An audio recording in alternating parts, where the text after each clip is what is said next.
Okay, welcome everybody. We're doing interview for success today for CRIAC, International Training Accounting Professional, Job Readiness Training. This recording will be private, so it won't be posted publicly. Only people in the program will be able to access it. So hopefully you're comfortable with that. If you're not, you can always just DM me your question in a direct message. I'm still happy to answer that way, but do feel free to ask questions openly, I hope. As I say, only people who are interested in this program are going to be following up and seeing this recording. So it's not going to be shared far and wide and splashed on the LinkedIn for everybody to see. Okay, so we have Henry. Welcome, Lovate. Did I pronounce that correctly? Love it. Love it. Nice to meet you. Orlando, welcome back. Sashin, welcome back. So everyone, thank you for coming. And if anyone else comes in and I don't notice, please let me know. But yeah, I'll just do really quickly. I know we're meeting virtually. They do like, well, not they, we like to do a land acknowledgement even in virtual meeting settings.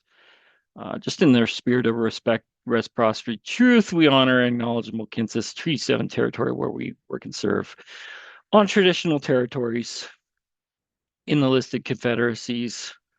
The land's also home of Métis Nation of Alberta, Region 3, within historical Northwest Métis homeland. I think we're all Calgary based, so you can always look up, what treaty land you may personally reside on. For those who don't know, I presume you know about CRIAC, or maybe this is your first session. CRIAC's a not-for-profit. We got a government grant to run this program, and so nobody's making any money off of you specifically. This is all government funded initiative from the government of Alberta, which is very nice of them to do. I think they want to see more internationally trained professionals coming to Alberta. I haven't looked at labor migration. Maybe if anyone has, let me know. I don't know if we're net gain or net loss as far as labor migration. I think Ontario was and BC were gainers for a number of years, and Alberta was losing a bit of numbers, but I think they're trying to reverse that trend. Um, Suffice to say, we're here to help through mentorship, volunteerism, and we do provide mentorship in varying industries. So I know yourselves are mostly obviously pursuing accounting, or finance, or audit, or tax. But like, if you know of any other colleagues who are maybe lawyer, engineer, human resource professional, send them a CRIAC. I think it's a great organization that can provide them with, they have some great mentors here. And there's no cost to any of these programs for the participant. As far as I'm aware, no participant is charged for anything from CRIAC. All services are rendered at cost to CRIAC. So the only cost to you would be like your time. Our impact back in 03, 04, 85% of people said they experienced positive responses to interviews after going through CRIAC mentorship, etc. 9% of our clients in the last 3 quarters got a job in their field. That's the goal here, obviously. It's like get a job in your field that's relevant to you, puts you on the career path of what you consider to be success. 89% of respondents in the survey said they've improved their knowledge of effective job search strategies. I certainly think this will be part of this program too, leading into any job placements. You're going to have a high knowledge of how to land that job. You'll still have to interview for it, but this is the big piece, is understanding how your skill set fits into the Canadian employment context. Everyone has skills, but it's not always really obvious where you fit or where you go or who you apply to or how you show that employer you fit. So hopefully by the end of this part two, you'll have some more knowledge of that as it pertains to LinkedIn and interviews. So if you're not aware of the program you're potentially participating in, those of you who've done an intake know what you're into. Um, Crack P2E, ITAP P2E is International Trained Accountant Pathway to Employment. So objective here is to give you mentorship, job readiness training, cohort mentorship, and ultimately, hopefully, a relevant job placement with a employer. So yeah, that's what we're driving to. I want to start off with a poll because I know interviews are a good time and everybody really loves doing interviews, right? So let's just do a quick poll. Now, two ways to do this. I'll get the hyperlink and I'll throw it in the chat, but you can pull out your smartphone and scan the QR code. You can go to menti.com and you can just punch in that code, which I'll put up on the screen again. but I'm just going to actually get the hyperlink and put that in the chat as well, just to make it pretty easy for everybody. And the third way, everyone in the meeting, welcome everyone who came in a bit later. There's the link in the chat. So yeah, just either click the link, scan the QR code, or just go to menti.com and punch in 53401961. And we're gonna do a quick poll. So let me just do that. Let's explore the elephant in the room, so to speak. Tell me what it is that is this big stressor of interviews. I know they're kind of stressful, but what stresses me out in an interview might not be what stresses you out. So what is the most stressful part of interviews? Whatever it may be. Throw it in there. We'll talk about it. And none of this is tethered to your identity. So anything you respond in here is anonymous. So let's have a conversation about it. Are you seeing that poll? Okay. Are you able to access? All right. So I'm not able to see the QR code. I'll go back to it 1 second. Here's the QR code again. Or just like I say, go to in the chat. I put the hyperlink. Or you can just go in your browser, open a browser on any browser and go menti.com and then punch in that voting code.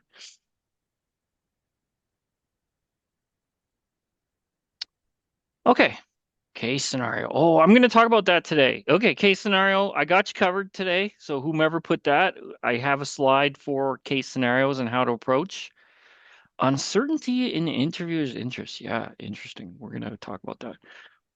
Threat of unknown, uncharted waters, not able to present your true potential. Well, yeah, ain't that the truth? I mean, I'll tell you a story about interviews. I haven't interviewed for a while externally. Although no, that's not true. I interviewed for Cryac, so I suppose I have.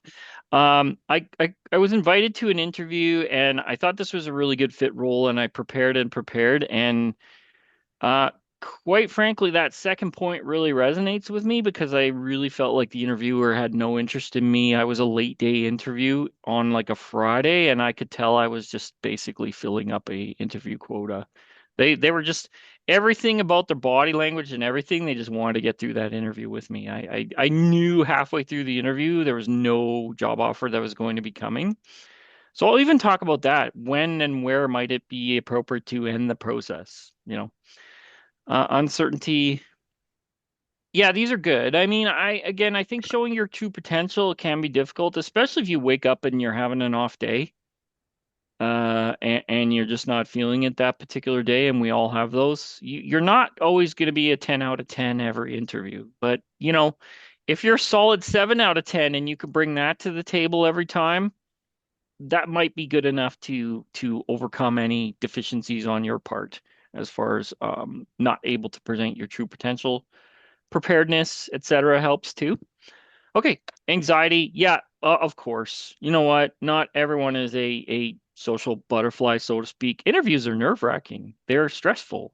They're not I like them because I know how to prepare for them and I know what people are going to ask. And quite frankly, most human resource people don't stray too far off the beaten path as far as anticipating what questions they'll ask.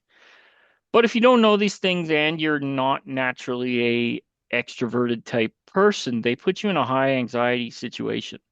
So knowing that and how to moderate your anxiety, that is an important piece of interviews. I do agree with that. Okay, thanks for your responses. So next up, we're gonna, did I want to go to the next polling thing? I think this one is coming later. Let me just check my presentation real quick. I think the other piece comes later. Okay, so we'll go back to the presentation, but thanks for your responses on that. Okay. So here's kind of just some stuff for an interview agenda that I want you to think about. The interview involves more than the interview. It's more than just that hour or 30 minutes in the room with the employer. It's what you do leading up to the interview. So your pre-interview readiness and research. Knowing what type of interview you're getting into. Not all interviews are the same. Someone mentioned case study, and I have a slide dedicated to that. And that does happen for CPAs and CPA candidates. I'm going to talk about ChatGPT and prepping for interviews. Some of you have sat down with me and done this before, but others have not. And I think it's a very useful exercise. And most importantly, but probably least done, is the post-interview debrief. So it's a matter of learning from the interview experience, incrementally improving each time, and what can you do to track those interviews. So we're going to talk about all that today. Uh, I like this quote. One important key to success is self-confidence. An important key to self-confidence is preparation, Arthur Ashe. That kind of relates directly to the anxiety issue, right? If you're prepared, you're more confident. If you're more confident, might help you manage your anxiety. As long as you project confidence in the interview, they're not going to know if your stomach is all full of butterflies or you're anxious that day or you woke up with a bit of a headache because there's a Chinook or you're only feeling like a 3 out of 10 today. If you walk in there as a 9 out of 10 and display yourself as a 9 out of 10 candidate, they are seeing you as a 9 out of 10 candidate, even if you feel like a 3. So sometimes it's about projecting self-confidence, even if you're not 100% fully feeling it that day. I've been told that's fake, Javier, that's fake. I'm not, I'm just gonna, if I'm feeling terrible that day, I'm gonna go in there and tell them I'm feeling terrible. I'm like, well, that doesn't exactly set yourself up for success, does it? So, I mean, projecting confidence to me is a better strategy than necessarily in the situation being, well, I feel terrible today, so you must accommodate me. That's probably not going to work because they want to hire someone who they feel they can confidently put in the role. So you've heard the quote, fake it till you make it, right?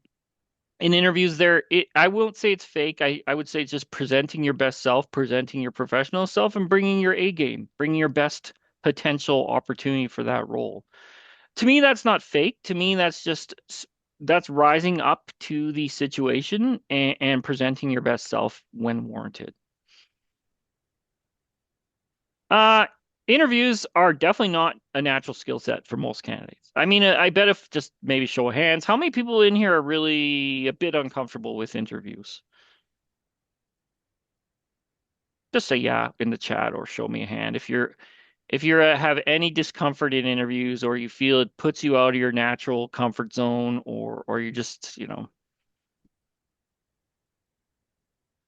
I mean, I've done lots of them. I know how to prepare for them. I'm also a certified interview strategist, and they still make me uncomfortable. So, I think it's fair to say the vast majority of candidates, because it's not a natural skill set, this is not like I just met you at a networking event and we're having a no consequences conversation. There are consequences to interviews, be they positive ones of a job opportunity or future interview, or negative ones, be they, well, we're moving to a different candidate or you don't perform well or whatever, right? So they put people in an unnatural skill set, which increases their discomfort. So I've never met a candidate who was like, "Oh, I love interviews. They're my favorite thing." Um, so, that's kind of that's kind of the case of the matter here is like getting better prepared for that. Now I think let me go back to my poll here. We already covered the most stressful part of interviews. Just checking if anyone else had any other answers. Okay, so we're gonna skip past that. Career Services at CPA Alberta did do an interview prep guide. It's relevant to you, even though it's CPA is in partnership with this program, so I'll throw that in the chat. But I find this guide very useful. I did help to write this guide. But like it has interview preparation tips, body language tips, interviewing tips, salary negotiation tips. So kind of everything you may need in one guide, and it is a working PDF document with some actual fillable fields for you. So what I'll do is if you're curious as to where that resource may be, I'll throw it in the chat. I'll also email it post session. But because you're all accounting or finance or CPA aspiring individuals, this is going to be relevant for you. So, in part one, I covered the cover letter and resume writing handbook. In part two here, we got the interview prep guide. So I'll just put the link to all the guides and handbooks there, but do bookmark that. There you go. I'll also email it after the session, but it's going to be a useful resource for you to reference back on some of these things. Okay, so pre-interview checklist. Hopefully you do these things.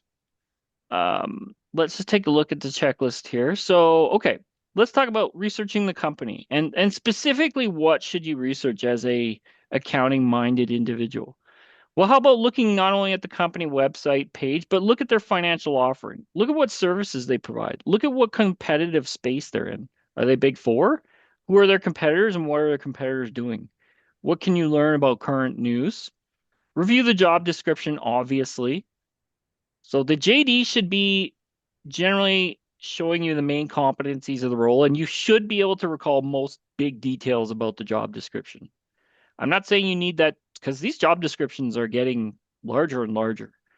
I'm not saying you need to have like all 5 pages memorized exactly, but like you should know the general details of what the job involves, what the main competencies of the role, and just kind of recall the pertinent details. Preparing your answers. You have to go in there anticipating some questions will get asked. You can't go into an interview going, I have no clue what they're going to ask me. Because if you are going in that way, then in my estimation, you're not sufficiently preparing yourself. You've got to anticipate some of the questions they're going to ask, both technical and behavioral interview questions. And we're going to talk about the difference between those.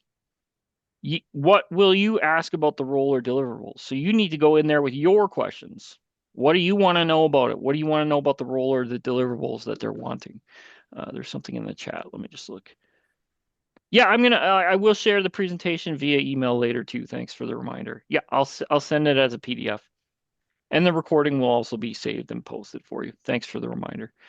Um, Dress appropriately. What are you wearing to this interview? So, like business professional, most offices are moving that way, even if we're sort of business casual when we are working remotely. But dress your best for that interview for the greatest chance of making a good impression. Planning your logistics. Calgary, snowstorms, weather, traffic, et cetera, et cetera. That interview likely is going to have an in-person component now. Most companies don't hire just simply off of virtual only interviews. They are going to want to meet you. So planning your logistics of how you're going to get there is important and allocating enough time to do so. Don't bookend yourself pre and post interview. So like don't have a meeting before the interview or right after the interview so that you're bookended. Things can go long. So ensure that you have enough time pre and post interview. Uh, who's interviewing you? So knowing your audience and knowing what their buying motivators are. And of course, last but not least, and certainly not limited to that, prepare any technical interviews if applicable. Technical questions can be asked at any time to verify your ability. Or they could even give you a miniature case study, as was asked in the what stresses you out about interviews. So you need to come armed with examples of where you've done this before, what type of work you've done, what type of systems you've used, and all that. So that's your pre-interview checklist. If you're checking off all these things before the interview, you're probably going in there pretty prepared. Could you be doing more things than this? Sure. But to me, those are the main kind of things I would think you would want to check off before an interview. Up next, what value are you bringing to the table here? So, delivering a strong value proposition is the key of an interview. It's about you not only answering their questions, but making a good impression that you are a good fit to role and you address their needs and buying motivators. So, buying motivator is what makes them want to hire you. And in part one, we talked about buying motivators on the resume. And if you don't recall or weren't there, a buying motivator is what prompts this company to pay dollar and salary for that role to be filled. Because most accounting, finance, audit, tax roles, quite frankly, are not finance in particular, and no disrespect to finance. It's an important job. They don't generate revenue. So they're considered cost overhead by the majority of companies, to be fair. But that said, they are paying for specialty knowledge of people who know finance because if you have a bad finance team, your financials are bad. If your financials are bad, your quarterly reporting's bad. If your quarterly reporting's bad, your annual report's bad, your budget's shot. So it cascades, right? So they will pay money for even if it costs them money to create efficiencies or save money or pay for expertise. Your expertise is demonstrated with your supporting qualifications like your education, your pursuit of CPA, all that. But most people don't articulate well their added value.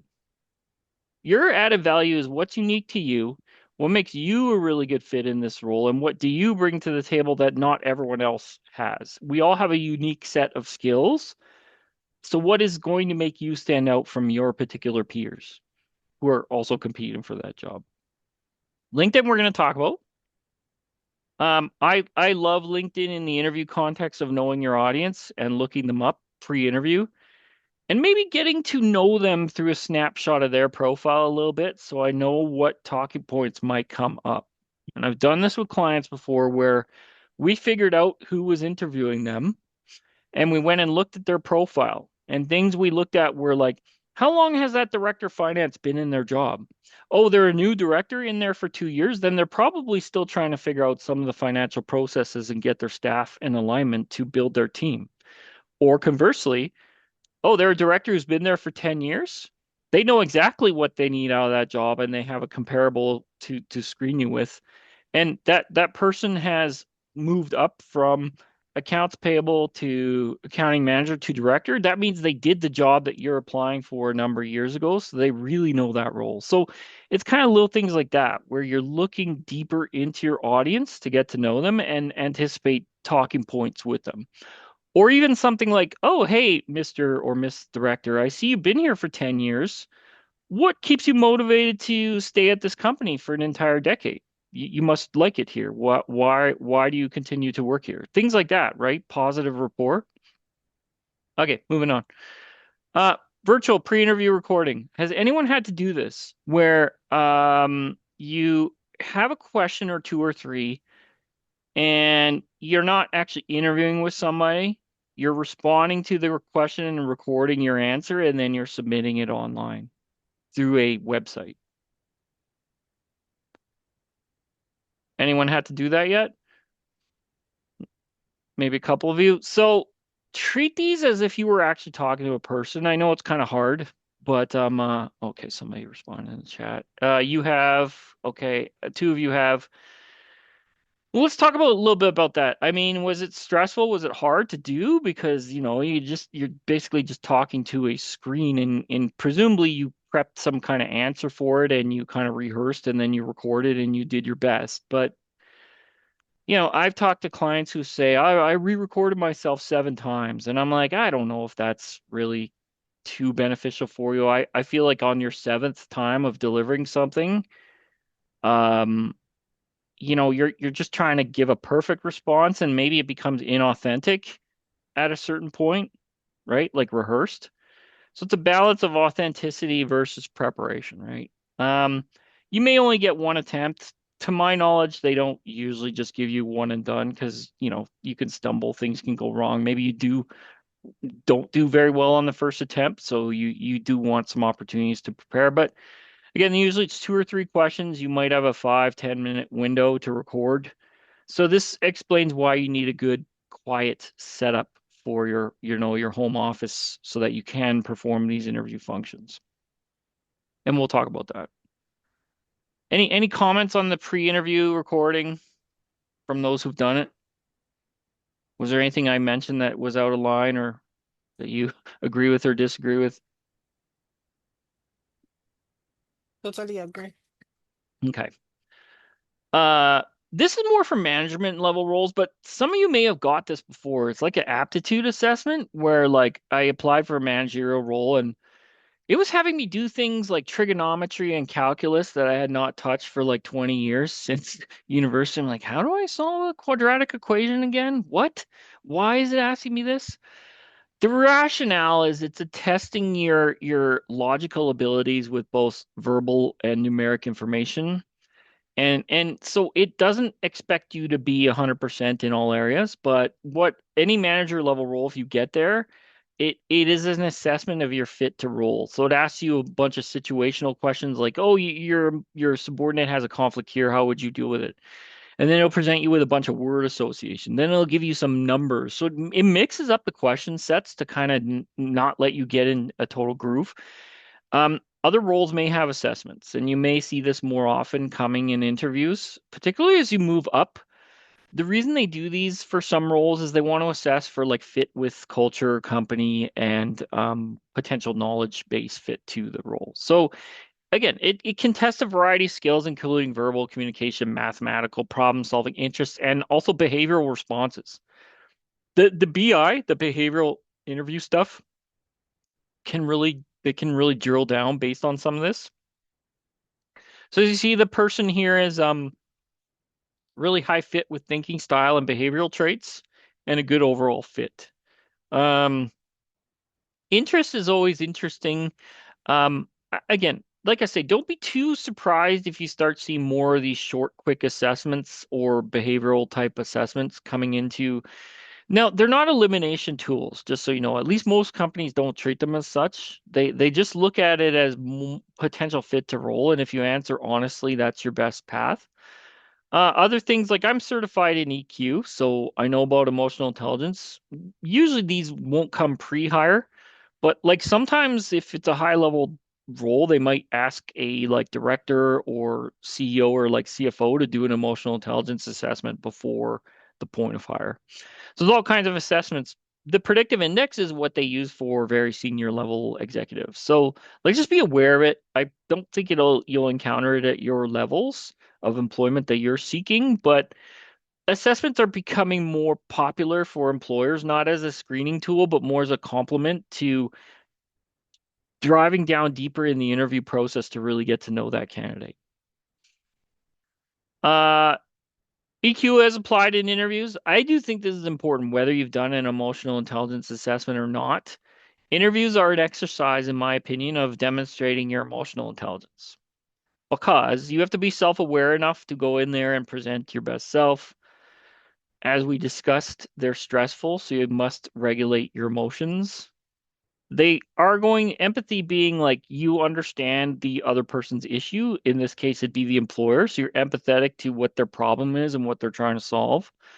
Active listening is hard for some. You know, some people are more listeners, some people are more talkers. Sometimes the best thing candidates can do in the interview is stop talking for a second and listen to what's really being asked of them. Um, Adaptability and flexibility, all of these come up in interviews. So relationship building, and all these are part of emotional intelligence. So it could be something for you to look into, like more about emotional intelligence as it pertains to the interview can be helpful information going into that process. Um, Probably the number one emotion you're going to have to manage in interview is stress and anxiety. W- Not necessarily interchangeably, but one does lead into the other. So managing your stress both during and pre-interview is going to keep you calmer and help you respond to things better in the whole process. So I do think that's probably the number one, unless you disagree, unless there's another emotion that comes up more. But I would think, having gone through interviews and talked to candidates, I think stress management is probably the number one thing you're going to have to look out for in interviews. Would you agree with that? And then followed closely by relationship building and building rapport with those interviewers. Okay, so EI and employers, they're aware of this and they screen for it in interviews. That's why I brought it up. So employers are very aware of EI, emotional intelligence. They actively screen for it in the hiring process. That's why in your Canadian interview context, you get those behavioral interview questions. They're screening your emotional intelligence for fit.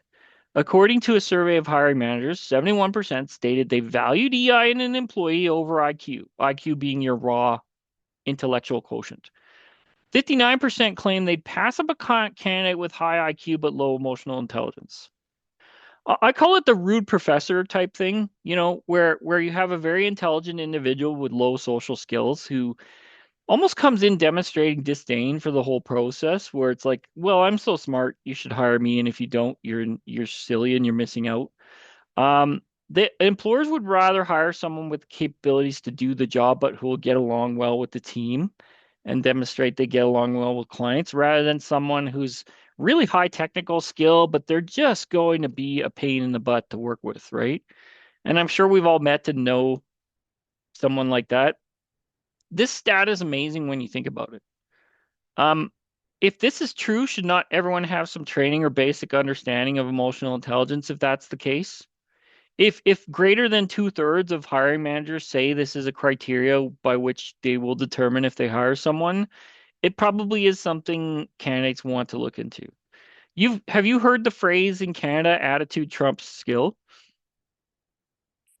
Attitude can get you the job over skill set. What I mean by that is, as long as you meet the minimum baseline of qualifications for the role, your attitude can exceed in the hiring capacity of that employer. Your attitude can really push you over the top versus having additional educational credentials or higher level degrees. That's why when I've had clients go, well, I have a master's and that person only had a bachelor's, yet they got the job. And I'm like, yeah, but maybe they came in there with a superior attitude and higher emotional intelligence and impress the employer more with their fit, right? So it's not all based on how much degrees, education, credentials you may possess. Your EQ and your attitude has a big part of it. And I think that may be different to some other countries that place a real premium on where you went to school, what degrees you have, who did you work for, and that's most important. And then attitude is kind of a secondary criteria. And I think the reason being, honestly, quite frankly, nobody wants a dysfunctional team. Nobody wants quote unquote a toxic workplace. And so they're really like employers are really concerned with not only hiring people who can do the job, but people who can do the job and get along with their peers. Um, Employers interviewing for EI, well, um, like I said, they can use assessment tools for that, but primarily they do it through behavioral based interview questions. Quote, candidates with a high EQ are more likely to be comfortable sharing an experience and are okay with who they are. And that experience could also be something negative, where they made a mistake or they fell short or they demonstrate a weakness, but they're showing that they're aware of it. So employers screen people based on this information. So what type of question do employers ask to test the comfort of a candidate talking about something negative? Any thoughts? I'm sure you've all heard the question or know the question. Tell me about a time when you failed in a project. You had a task and you failed. Yeah, exactly. Thank you for that. That was my first note. So asking about failures. So instead of simply digging for job candidates' strengths, they'll ask about their failures. And someone with a high emotional intelligence will talk about past mistakes and shortcomings through the mindset of growth. And they might reference how they have discovered a solution or gained a new perspective or what they learned from that. So yes, absolutely. Thank you for that. What else will they ask in terms of ability to work with others in a behavioral context?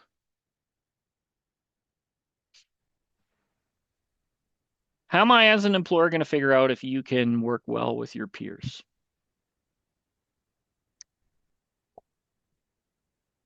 Well, I'm going to ask you the teamwork question. I'm going to ask you, um, hey, teamwork, however it's phrased, tell me about time you worked with a team and delivered a successful outcome or whatever.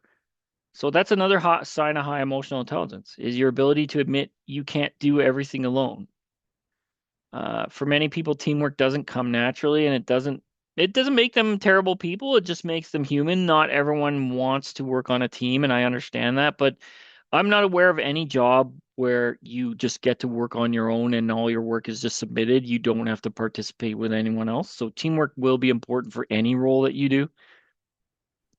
How do they ask about the right attitude towards a role? Um, well, they listen for the right attitude. So they listen for positivity. Don't mistake someone's positive attitude towards a key performance indicator with the ability to achieve it. So what that means is, okay, they're going to look for someone who they think can legitimately do the job, but also will do it well with a positive attitude and outcome. The right attitude is more than just smiling in an interview and just saying yes. It's someone who can visualize a goal and see how they can get there. General positivity is great, but it's better when it's coupled with the ability to create an action plan, set it in motion, and recognize you will have to sometimes overcome adversity and be professional about it. So, attitude-based questions can involve things like tell me about a time you had a conflict with coworker, manager, customer, client. How did you resolve it? That's the common one. That is the key attitude question that all employers want. We can get into that, but do you think, just as a general question to all, does Canada typically, are they directly confrontational when something comes up, or do they typically shy away from conflict and avoid it, in your opinion, be it professionally or personally?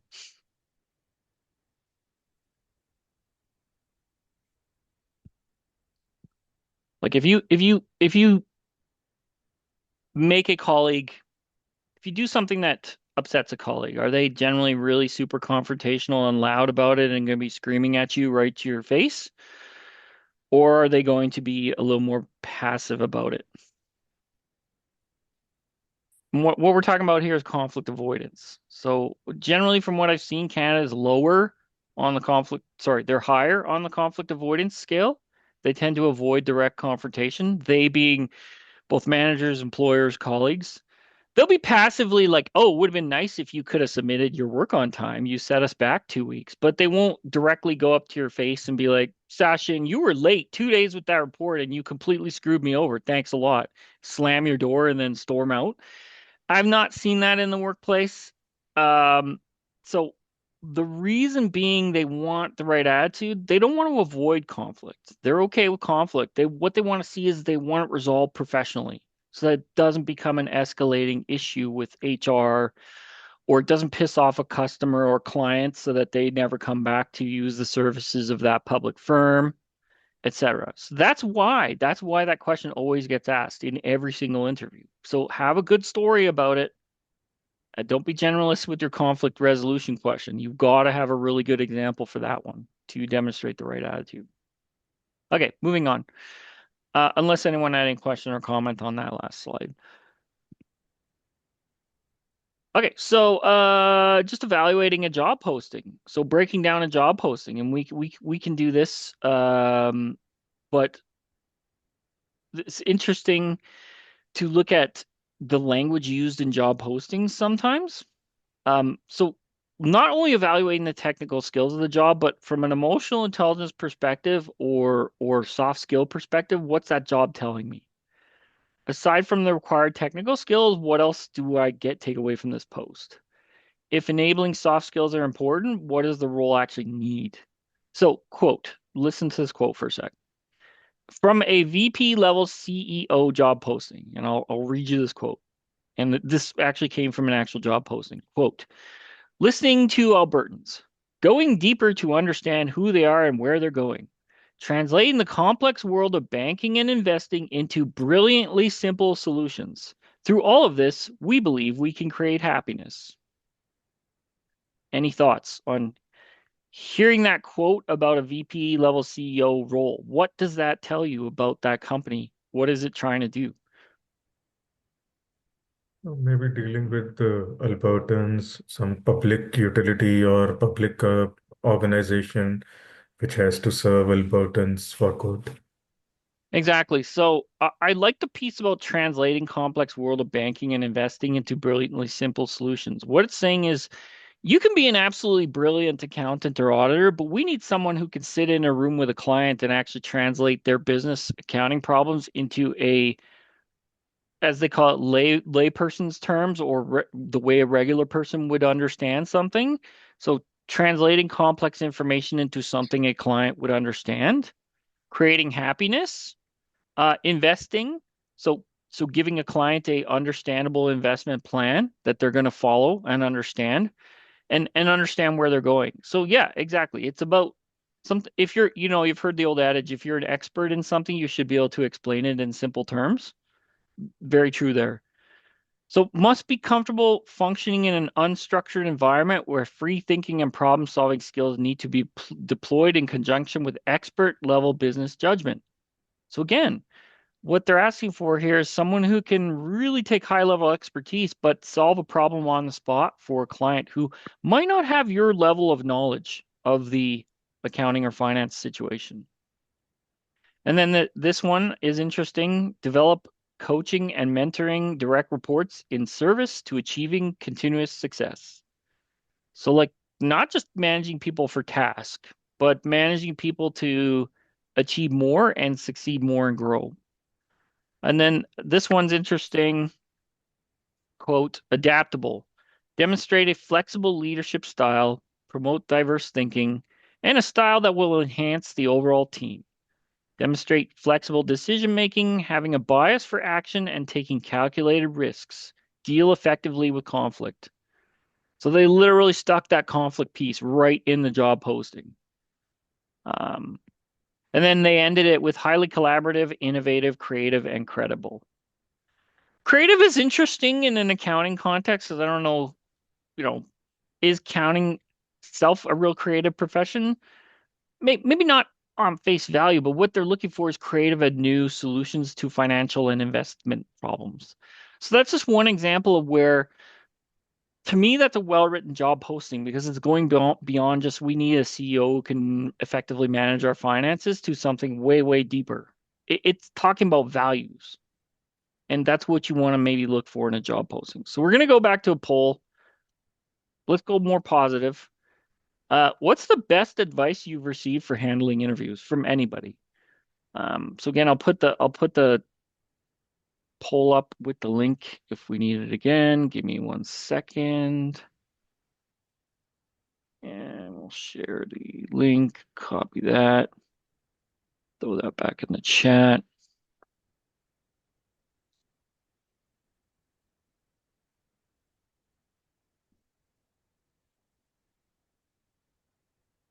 Okay. Um, so again, scan the QR code or use the QR in the chat. But yeah, what I want to know what the best advice you've received for handling interviews is. So let's take a look at that. I'm going to share this.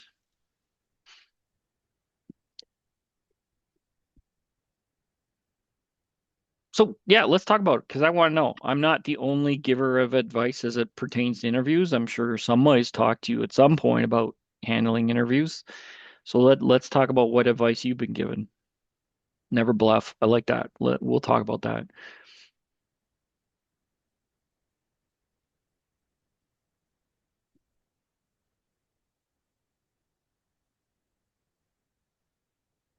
Just be yourself, the best version.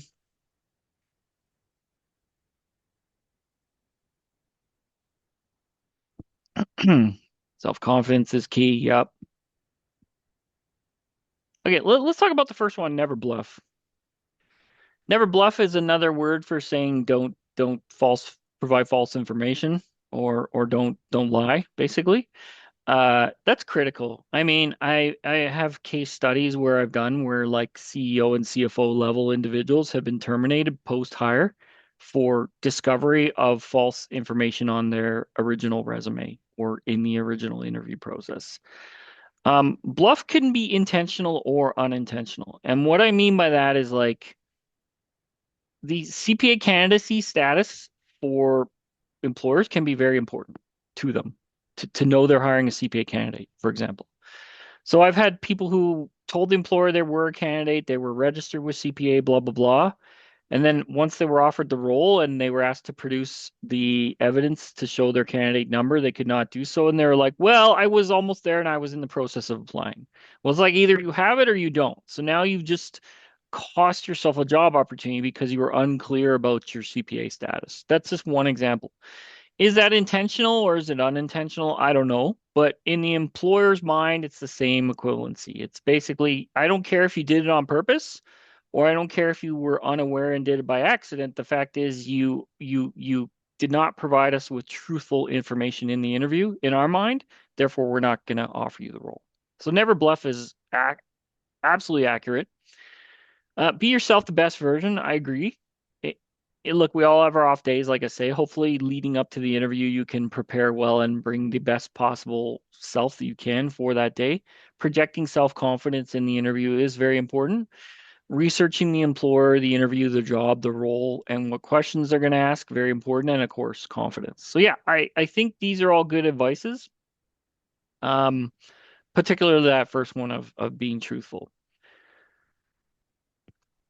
I've heard this quote, interviews are just an exchange of lies. And I'm just like, wow, if someone actually really believes that to be the case, they're either working for the wrong companies or hiring the wrong people, because that should not be the case. Everything exchanged on both sides should be, truthful, but showcasing the best examples of both the company and the person. But it shouldn't be an outright lie or omission, in my opinion. Okay, so just going back to the presentation here, there are different types of interviews. Um, Probably we've all been through a phone or video screening at this point. That's your initial point of contact, shorter type interview. And I'll talk about those. They're usually short, 20, 30-minute interviews, phone screening. Traditional interview being like the one-on-one interview where you are going to someone's place of work location. I consider phone screen and video the same thing now. We've moved away from telephone interviews to Teams or Zoom. They want to see your face while they interview. I don't know if people even conduct interviews over the phone anymore. No, I think they've all moved them to video tools. Panel interviews are common. Panel being you as an individual or being interviewed by two or three people from the company. We'll talk about those. Lunch or dinner interviews are certainly less common now. Pre-pandemic, for some roles, they would take you to like a lunch and interview you over lunch.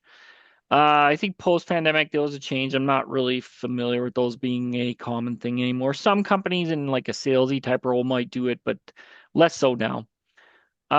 Strength-based interviews are interesting, but not very common. I've not encountered a client in a while doing those where they're asked to do like a demonstration of their actual work or strengths. Informational meetings are kind of a soft interview. Informational meetings being like a coffee interview with someone working in a company you want to work with, or maybe meeting a recruiter for a first time. They're feeling you out, you're feeling them out for fit. And then behavioral interviews. That can either be baked in. The behavioral interview can either be baked into the traditional interview or it can be its own thing. But typically it's kind of baked into the process. Okay, so here's my tips for virtual interviews to start because they're so common now. So, first off, log in and test your software. It's going to be one of two things. They're either going to interview you on Teams or likely Zoom. Most aren't using like Google Meet or some other proprietary software. They're using one of those two things. So get to know those two softwares. Probably more so Teams than Zoom. For client meetings, I prefer Teams. It seems more stable. For presentations, I like Zoom. Also, Teams is a bit more private because usually it's internal to the company, and Zoom often has like shared logins and stuff. So it's like our crack team shares the Zoom, so anyone can see the transcript of a meeting with if I did a one-on-one meeting on Zoom with a client. So typically, I would think most companies I'm being told are doing Teams. The recruiters do Teams. The ones that I'm familiar with do Teams. So really get to know Teams, but be aware of Zoom. Be ready 10 minutes in advance. Like be at your computer, turned on, ready. Check your power, all that stuff. Um, Put a background up, behind you, filter if you wish. That's fine. Camera position. So kind of trying to look into the camera, etc. I'm feeling a bit washed out here just due to overhead lighting. I would probably change my setup a bit if it was interview, but kind of is what it is. As long as they can see you clearly, that's fine. Full face, dress appropriately as though you were having an in-person interview, even if it's virtual, dress professionally. So like not like t-shirt and sweatpants. Pay attention to lighting. So if you're too dark or the lights like if you have a direct spotlight behind you, it's going to be blinding them in the camera. Okay, I can't stress this enough. Headset's important because I don't like nor do recruiters or employers like the pickup on the speaker for your laptop is often very far away sounding. It doesn't transmit good sound quality. It can pick up a lot of background noise, so I'm going to highly recommend get a headset or a Bluetooth speaker headset for your interviews. Set up your camera so that it's not in an awkward spot. I've seen some interviews where people are walking around and the tablet's like shaking everywhere. Like have a stable camera that is front and center. So again, I feel like I shouldn't have to give these tips. Employers and recruiters get very frustrated in a 1 hour interview where it takes the candidate 10 minutes to connect to the software and get going. They want it to start on time. So it's not their job to help you troubleshoot your issues. That's why I'm saying don't switch your laptop the night before an interview. Don't borrow your spouse's laptop and expect their setup to be the same as yours. Like make sure that you're comfortable with whatever device you're using and that it's ready to go. Because I've seen people blow interviews with recruiters and things like that where they're like, "Oh, my device was not charged, so I had to quickly scramble and jump onto something else." I'm like, "That's kind of on you. You knew this interview was coming. Have your setup ready." And family. So ask your family, look, I got an interview for this hour. Like I will need you to take the kids or whatever if you have children to like the library, not banging. I've talked to clients where they've been like banging pots and pans in the background and like doing dishes and stuff. It's impossible to hear. So just for the interview, try to minimize all background noises where possible as well. Okay. When's the best time to schedule an interview? I have dug into this, and there are better times to do your interviews than not. So I'm just checking how we're doing on time. We're not 9:52. We're doing okay. So I don't actually think Mondays and Fridays are the best days for interviews for various reasons. So I suggest if you have a choice, take the interviews on a Tuesday to Thursday. Tuesday, Wednesday, Thursday are fine. Why avoid the Mondays and Fridays? Well, hiring managers might be preoccupied with planning their week or wrapping up tasks for the week on a Monday or a Friday. So they're not the best days, especially you know how you feel on a Friday after a long week. You're a little tapped out. You're just trying to get through the week. You might be rushing the process. If you're the last interview on a Friday, you're probably being compared to everyone else who interviewed before you. Choose the right time within the workday. When are people at their most attentive and best during the day? Well, typically it's in the morning from that kind of 9 to 11 window is when people are at their peak performance or potentially afternoon 2 till 4. Um, I tend to avoid the post lunch, immediately post lunch interview just because people are kind of a little lethargic after that. If anything, I suggest mid-morning. That's good time slot for an interview. Everyone's coffeeed up, everyone's awake, everyone's attentive, everyone's ready to go. Um, Late day, last minute interview, like a 4 p.m. interview or 5 p.m. interview, that's tough because everyone's kind of run down by that time, tired. So again, timing of interview, if you have a choice of two time slots, say one says 3:30 and the other's 10 a.m., I would take the 10 a.m. every time myself. Consider why. Decision fatigue. So decision fatigue means as your day goes on, it becomes harder and harder and harder to make decisions because you get fatigued and you just start to go by habits or what has worked for you. So research suggests decision makers may experience fatigue later in the day, making morning interviews potentially advantageous.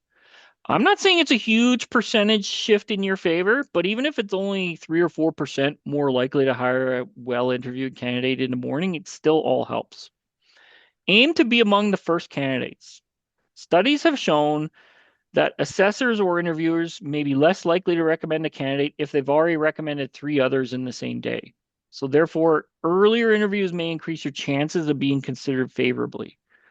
So meaning, if you're the first candidate and you really demonstrate fit to role, they're probably going to go view you favorably. And then if another candidate comes along, but they're comparable, they're looking for reasons to eliminate that candidate because they've already identified one that they think is good. So that's why I'm saying earlier in the week, if given an opportunity of, a Tuesday interview versus a Thursday afternoon, go with the earlier time because people are being interviewed between those times. So try to be first person in the door if possible. So hopefully, I mean, that might make you change up your schedule a little bit. Maybe you're feeling like I'm not necessarily at my best in the mornings or I don't like Tuesday mornings, but it is what it is. Like, just try your best to schedule the most optimal time for your interview. That makes sense? Has anyone looked at this before or considered that in when they're accepting interviews? Also, don't put yourself in a bind. I've seen so many clients who get called on like a Friday for like a Monday morning interview or a Tuesday morning interview. In that case, I would take the Tuesday morning because all you're going to do if you get called on a Friday afternoon and you have a Monday morning interview, you're spending the whole weekend stressing out about it. Versus if you get called on a Friday afternoon and you can go, you know what, I'll meet with you on Tuesday morning. You can kind of take your weekend, kind of prepare for it, use your Monday to get ready, and then know that you're going in on the Tuesday. So again, it's kind of like don't schedule yourself with back-to-back conflicting things where the interview puts you into a conflict. Do not schedule two interviews in one day. I've talked to clients before. Yes, Session, go ahead.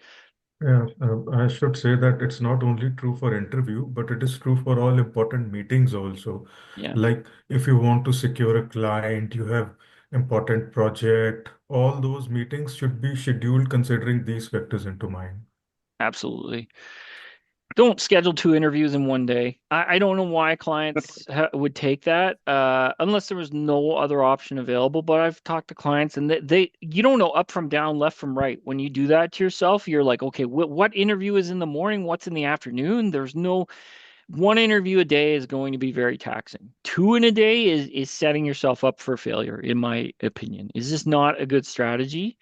Um, Also, if the employer is calling you, pressuring you for like to interview on very minimal notice, you have to ask yourself, what's the urgency here? Why are you calling me on like a Thursday night saying I need to see you first thing Friday morning? I'd be like, hey, do you think we could meet Monday just to give me more time to prepare for this? Like, what's the urgency here? So sometimes you might have to push back a little on said employer and go, you know what, that Friday morning first thing is going to give me no time to prepare.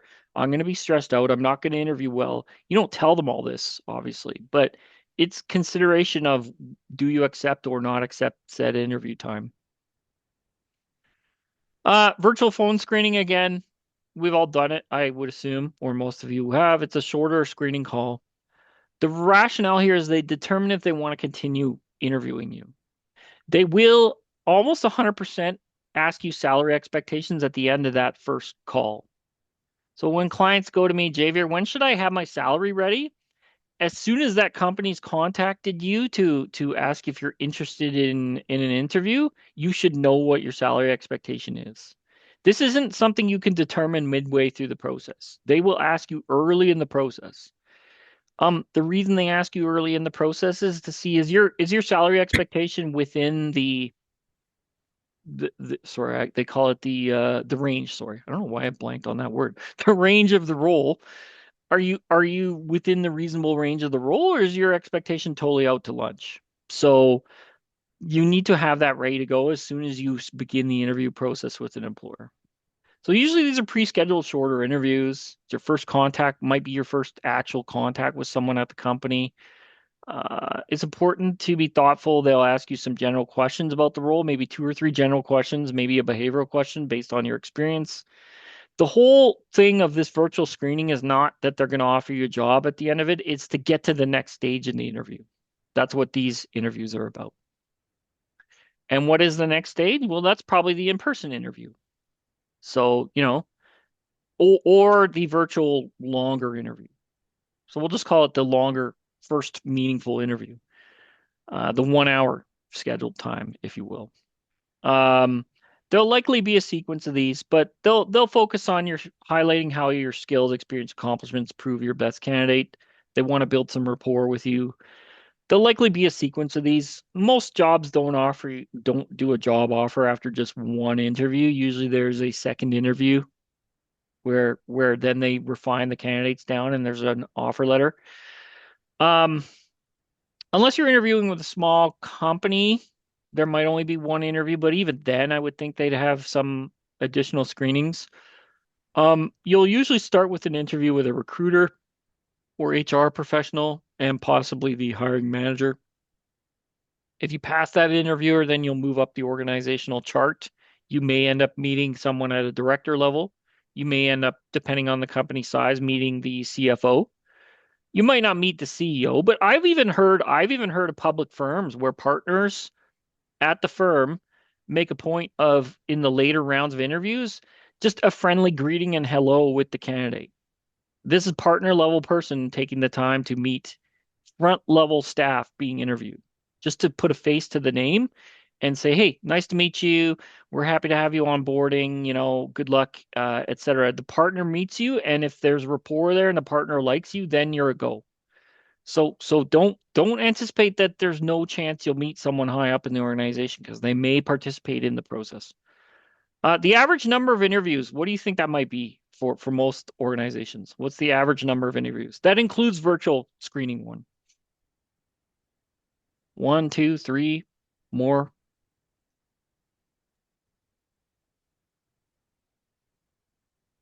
Let's throw a number to it. I see some chats. Sorry, I've been overlooking your chats. My apologies. Two to three, two to three, two to three. Yeah, you're in the range. The average is actually three to five. And I know five may seem really excessive, but for higher level roles, they really got to be sure. But think about it. Initial point of contact, 20-minute interview. That's one. Secondary interview meeting, say HR, maybe that's two. Third interview, maybe behavioral thing, meeting director, and then maybe a fourth where you're meet and greet with staff and then offer letters tendered. So five might be excessive, but I have heard it going that many. I think we'd all be pretty like, hey, if you can't decide on me after three to four, we really need a fifth. The fifth should basically be like a confirmation of offer and clarification of offer letter almost, if it's coming down to that.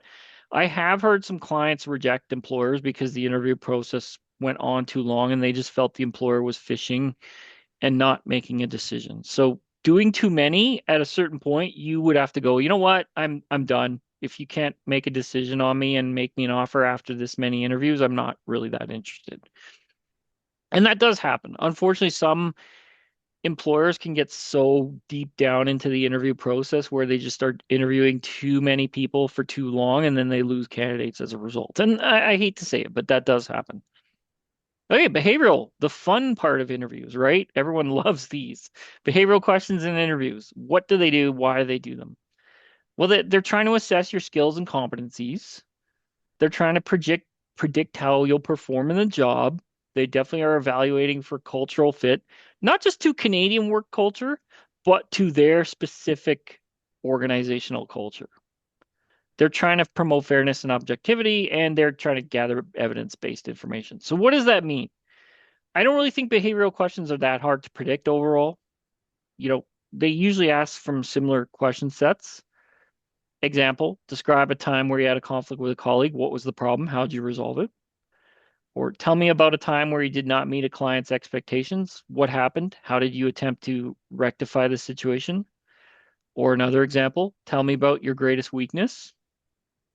So I'm not going to just go as my greatest weakness. Well, I suck at admin tasks and I hate doing them. I'm going to say, I'm not really great at admin level work. So what I do is I keep myself very scheduled through my calendar and I prioritize admin level work on certain days where I know I can tackle that effectively. One of those is a way better answer than the other, right? One of them acknowledges you're not necessarily great at something, but you do it where required and you're working on it, right? It's okay to acknowledge weakness. What's not okay is to acknowledge it but not do anything about it. Um, Second or third interviews, how are they different? Well, they're probably going to go deeper. It's going to be more in-depth questioning about your character, your performance. They may even cite things you said in the prior interviews about, hey, you gave an example of working with a client in a not-for-profit and how different that was for you. We work with a lot of clients in that space. Can you tell me more about that? They'll maybe give you situational questions. Hey, we have this situation with a client. How would you handle this? We had this in the past. How would you handle this? They may give you a technical assessment or exercise, like a mini sort of case, if you will. You might meet different stakeholders, mostly internal. You're not going to meet like clients, but you might meet like this might be where the director or partner or CEO steps in and says hello. Cultural fit. So they're going to ask you, what do you know about our company culture? What do you think you might like about working here? Here's what we like about working here. Here's the type of people we look for. Negotiation and clarification of potential job offer or duties of role. and then final decision making, hopefully. So other interview style panel interviews, has anyone done this where you're like alone and you're being interviewed by like two or three people? Can be a little stressful, right? So typically a good panel will let each person speak in turn and they're not going to be talking over each other. And usually the people in the rule are of different backgrounds. So what I mean by that is one person on the panel is highly likely to be human resource person. So they're the one with the checklist of the behavioral questions and the cultural questions and they're screening you for general attitude. Second person might be the manager or person that the role reports to directly. That's highly likely. Third person might be a higher level person in the department who's assessing you as a potential teammate. So each one of those has different buying motivators a little bit, right? So research the panel members if you get a panel interview. Oh, sorry, I'm just checking the chat here. Who usually decides among the three? Yeah, good question. We will, yeah, I like that question. I will elaborate on that for sure. Um, research the panel members to know who they are. Pay attention to body language of the panelists. Do they seem interested? Are they leaning forward? Are they engaging with you? Or are they kind of like arms crossed, leaning back, not really interested in what you're saying? Engage and look at each panel member individually as you speak to them.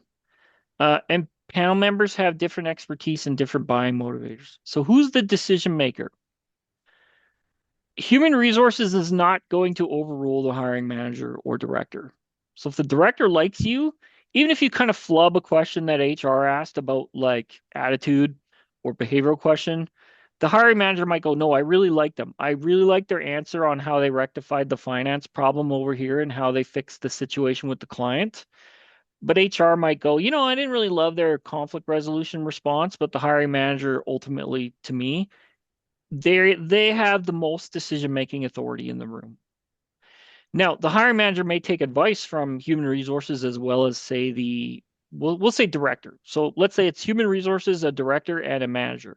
They may take advice from the manager, like, I think that person's going to be a good team fit based on how they interacted with their last team, or vice versa. But ultimately, the decision maker in the room is likely, if the job reports directly to that role, it's their hire, it's their call, it's their decision. They're just confirming with the other two people in the room. They're comparing notes, right? It'll be like, we interviewed you. What did you think? Here's what I thought. What might you rate them relative to the other candidates? Where do you think they land? So, why are panel interviews stressful? Well, there's multiple evaluators and you have to address different buying motivators, right? HR is concerned about your fit and your behavioral fit. Hiring manager is concerned about your ability to do the job and elevate the team. The colleague or let's say manager is concerned about your ability to actually work well with the team that exists and deliver the work. They can be intimidating. Like usually they'll try to be friendly here and make it a comfortable interview process, but sometimes on occasion I've heard of some panelists who really go all their way to ask an uncomfortable question. To me, I don't like gotcha questions. Gotcha in the interview. I don't like that. I feel like that's just disingenuous and setting people up for failure. Interviews should be respectful, but unfortunately, some people feel like, I'm going to really try and go out of my way to stump this candidate and see how they handle stress. I'm like, I don't know if I'd really want to work for you if that's your attitude, but you never know what you're going to get. There is increased scrutiny in these interviews because what are the other two people doing while the one person's asking you questions? Well, they're taking notes and observing the exchange, right? So they're going to give their feedback. There's time pressure because these are only an hour long. So each person's going to ask you 2, 3 questions, and then you're going to get some opportunity to ask questions too, right? Yeah, one type stress interview. Yeah, Sachin, you're right. Sorry, I didn't mean to reveal who asked that. But stress interview is a thing. They're less common now for non-manager roles, but they definitely do come up. They put you through like a stress test. You're right. Time pressure is a thing in these interviews. You have to be kind of savvy with your internal clock or wear a watch on how long you're taking to respond to all these questions. And of course, like I say, handling different buying motivators. So hopefully this addresses a little better. Don't just go in there generally prepared. Like you can go to the level of preparing how you're going to respond to each specific panelist. and where are they coming from?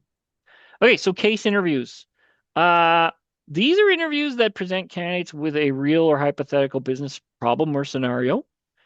It could be in the form of a written case. It could be in the form of a question that they asked you, or it could even, I've even heard of case studies being a computer laptop where they give you a set amount of time and they say, hey, here's the case. Can you write us up your response? So they're often a shorter time limit to produce something. You're expected to analyze and solve the problem using critical thinking and analytical skills and propose a solution. Typically, what they'll ask you is something that has occurred with this company in the past, and they will compare your solution to what they actually did.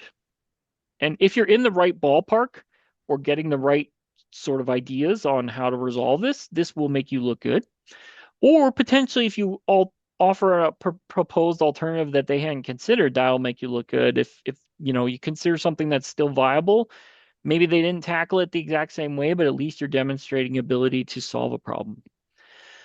They may involve both qualitative and quantitative aspects, meaning could be like a CPA case where it's like you're taking both numbers and non-numerical information into consideration. You got to break down the problem and develop sort of a structured framework to respond. What's the purpose of these? It's really to assess your problem solving skills and how you manage a stressful situation. You can prep for these. There are some case study type questions frameworks for CPAs. I really think one of the best ways is, quite frankly, your studies, courses, exams present you with a lot of real life business case type scenarios. So the more you do those, should you encounter one in an interview, it should be within the skill set of the job too. So whatever the job you're interviewing for, the case study should be presented within the skill set of what's expected of that role. So yeah, I don't have specifics on preparing for it because you never know what they're going to ask or how they're going to ask it. Suffice to say, you probably have encountered them through your CPA or other studies. And there are examples of what some people, like for example, Big Fours or public firms, people will sometimes go to certain websites post interview and they'll put, "Hey, I was asked this case study question by like KPMG," to help their peers prepare for that interview. Or if you do your research, sometimes they'll even tell you what the case study question is going to be in advance. So you can kind of do a bit of research for that. Okay, ChatGPT. Um, Prepping for interviews. And I say this every time, I say this again. Every individual is responsible for the ethical use and judgment when using ChatGPT. It is not very good at generating information from scratch. The more upfront information you put in there pre-interview or resume or whatever you're using it for, the better. It's better at refining and categorizing and organizing information than it is at generating from scratch. So if you just put in, how do I prepare for a finance advisor interview from scratch, you're probably not going to get the best responses. But if you put in a job description and then you put in your resume and then you ask it, what questions might it ask me during this interview? You're going to get some relatively potentially accurate responses out of ChatGPT that you can then use to help you prepare for said interview. So I know some of you and I have sat down and done this. Others, are you using ChatGPT presently in any capacity or any other chat AI app?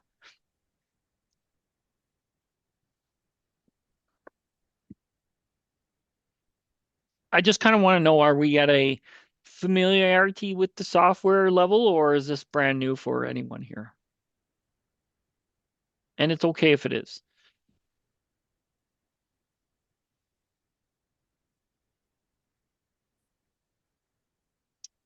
So I'm going to assume we all have a rudimentary baseline knowledge of how these AIs work.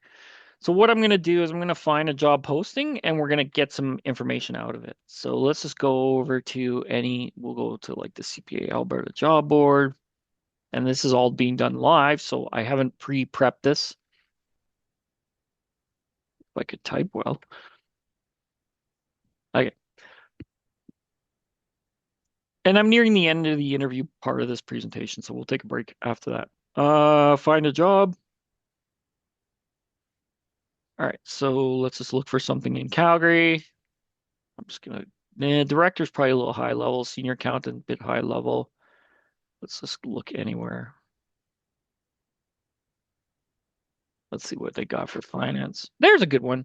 Yeah, let me look at this. Alberta Innovates, Edmonton-based financial reporting analyst. I think that'd be an appropriate role for a candidate, perhaps. Provide, create, deliver, ad hoc reporting, CPA with minimum 3. Well, I mean, this is a role for CPAs, but we can still take away from that. Let me see if there's a role for candidate. Candidate. There might be. There might not be. We'll see. CPA member, contract volunteer, CPA full-time. Okay, let me just see. CPA status. That's what I want. I want the candidate. Okay, so that's a volunteer role. That's a manager, staff accountant. All right, that's something interesting for Carstairs. Okay, this is fine. So staff accountant role, pretty short job description. Uh,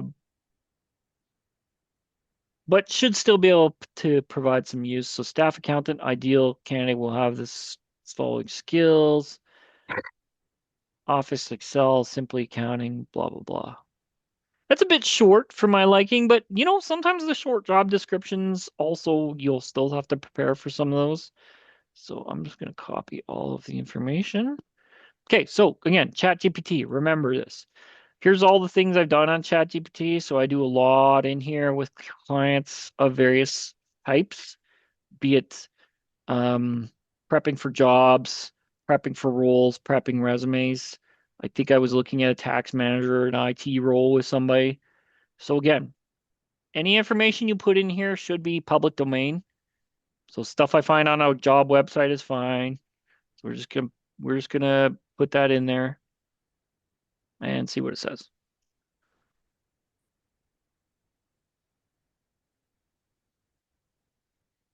Okay, so let it do its generative thinking. Now, I do need to throw a resume in there. So what I'm going to do is I'm going to use one of my sample resumes. Bear with me while I grab that.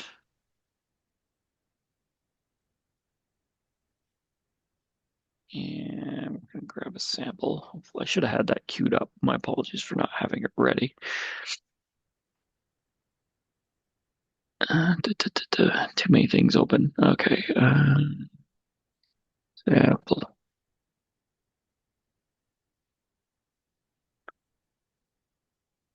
There we are. We're going to use, I think staff accountant's probably more appropriate for this candidate level resume. Okay, so Juan Hernandez is a candidate level person who we have a sample resume for. He's a CPA junior accountant, invoicing GL, communication, et cetera, whatever. Because it's a mock resume, I'm comfortable just tossing it all into ChatGPT. So we'll throw that in there.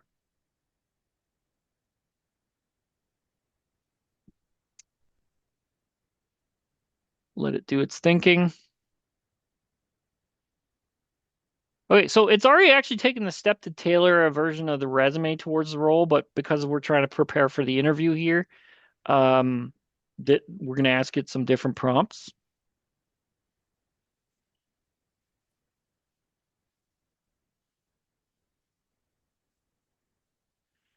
So you could go as simple as put the job in and say, what interview questions will they ask? You'll get a list. How accurate that list is to what they would ask might not be quite so accurate as putting in your resume.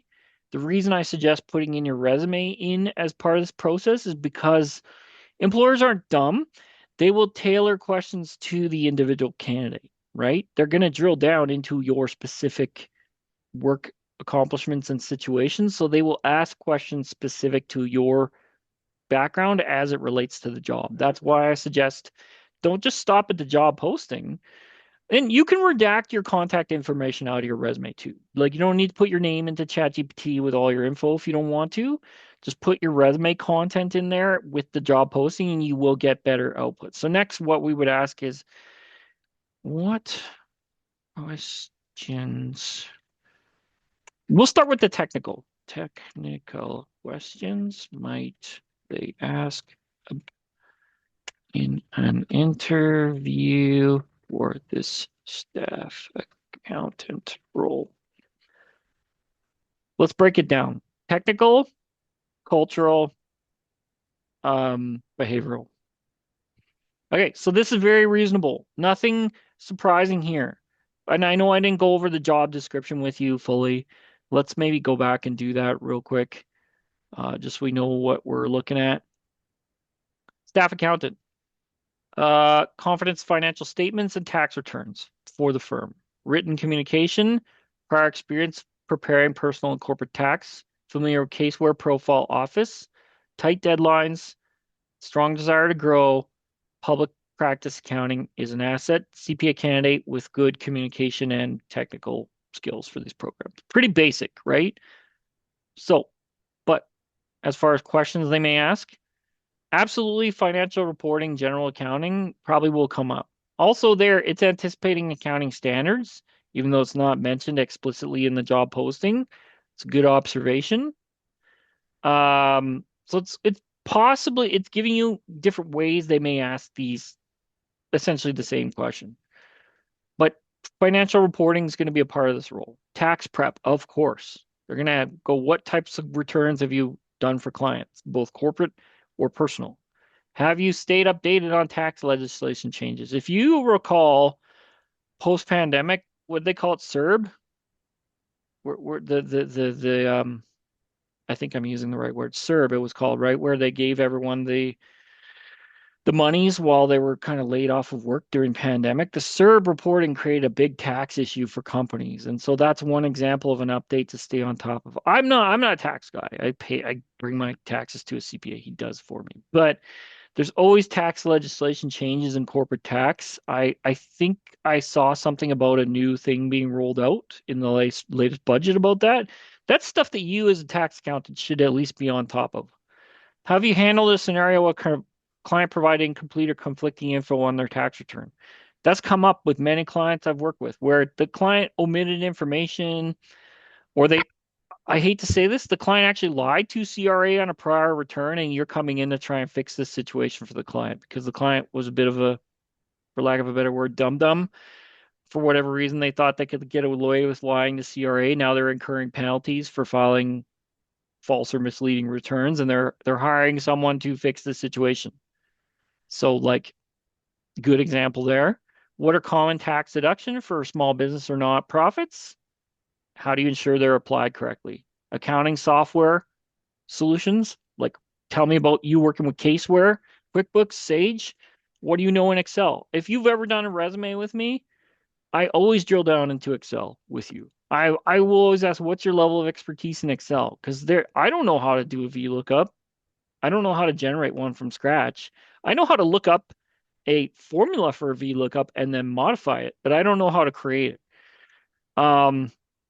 Pivot table, I sort of know what that is, but I don't know how to create one. I can use one if it's created in a sheet for me. But again, drilling down into the specifics of the software. None of this is surprising yet. Okay, now we get into problem solving for clients. So again, how do you fix an error in the previous year's financials? What if you have multiple client files due at the same time? What are you going to do? Because the job posting said tight deadlines. So you have two clients, they're both due the same day. You can't finish both. What are you going to do? Client is disputing an invoice. How do you handle that situation professionally? Right? None of these should be surprising, but I like that it's putting you in the right mindset of what could come up. Public practice specific stuff.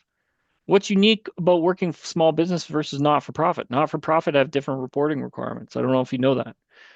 I work for an NFP. They're accountable to government. They're accountable to funders. They often have to apply for grants. How do you prioritize and manage multiple client files during busy tax season? This role is obviously hiring for tax season, which is coming up like right around the corner. February, March, April is super busy times coming for public firm.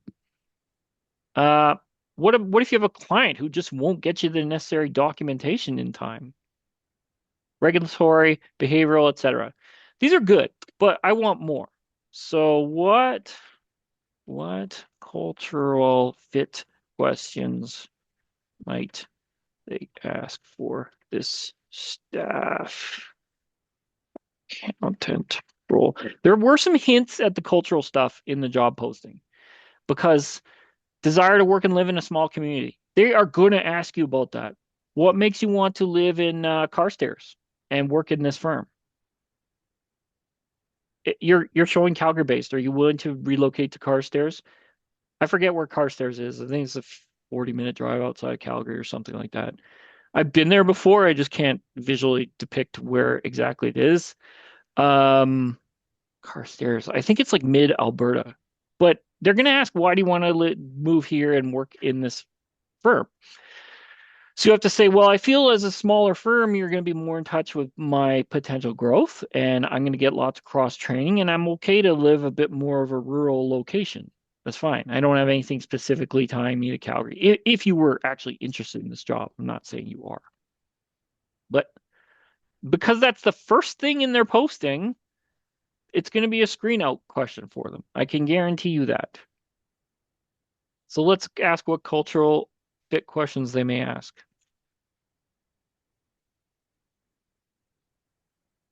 Small community. Okay, so I said it right there before it even came up in ChatGPT. I keyed into that. And this to me is like a very quick and dirty review of a job posting. But when it's the first thing they mention in the post, and that's the first thing it keys in on, why are you interested in working in a small community? How do you see yourself contributing? What do you find appealing about working? I think I said two of those three things right before I pulled it up. So that was obvious. Team dynamics. How do you work well as a small team, tight deadlines? How do you collaborate from colleagues? How do you ensure clear communication? Client interaction. They're a very client-based small town firm. I can promise you they treasure and value their client interactions because you're a small community. You're reliant on repeat business. You're reliant on that small business client coming back to you year over year to file their returns. So they probably have a super high priority on excellent client service and interaction. Adaptable learning individual, work ethic and values, working hard during tax season, aligning with the firm values. Long-term commitment. That's interesting. I hadn't necessarily considered that, but they may ask you, like, we know Carstairs is small. What would motivate you to stay? Well, maybe something like a pathway to management or partnership, right? They might be open to that. So like, I'd be willing to stay long term if I saw growth opportunities with your firm. They understand no one's going to want to be a staff accountant for their whole career. They get that. So if they want to retain someone long term, being past 2, 3 years, they need to provide them with a path to management or partnership. So they're going to have to open up the firm, right? So I like those, but there's one more piece we need to look at. What behavioral questions might they ask Juan Hernandez about for this staff? I think it was Juan Hernandez. I just want to double check. Yes. Make sure I spell it right. So I'm asking them specifically about my resume. In this case, we're pretending I'm Juan Hernandez. What specifically behavioral things are you going to ask me based on my resume and this job? Let's see what it says. So even just with 3 prompts in the chat GPT, I've got a lot of potential good informational preparation for interviews rather than just generalist questions. Handling deadlines or pressure? Absolutely.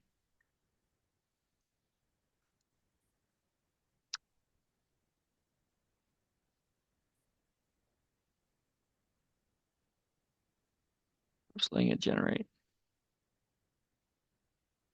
Okay, so we got deadlines. Yes, we know it's a public firm. We know they're going to be busy as part of my language hell during tax season. They all are. They get run pretty ragged during tax season. We know that they have high client service interactions. I'm not really getting exactly what I want out of this prompt because I'm not seeing anything specific to Juan Hernandez yet, but we can re-ask the question.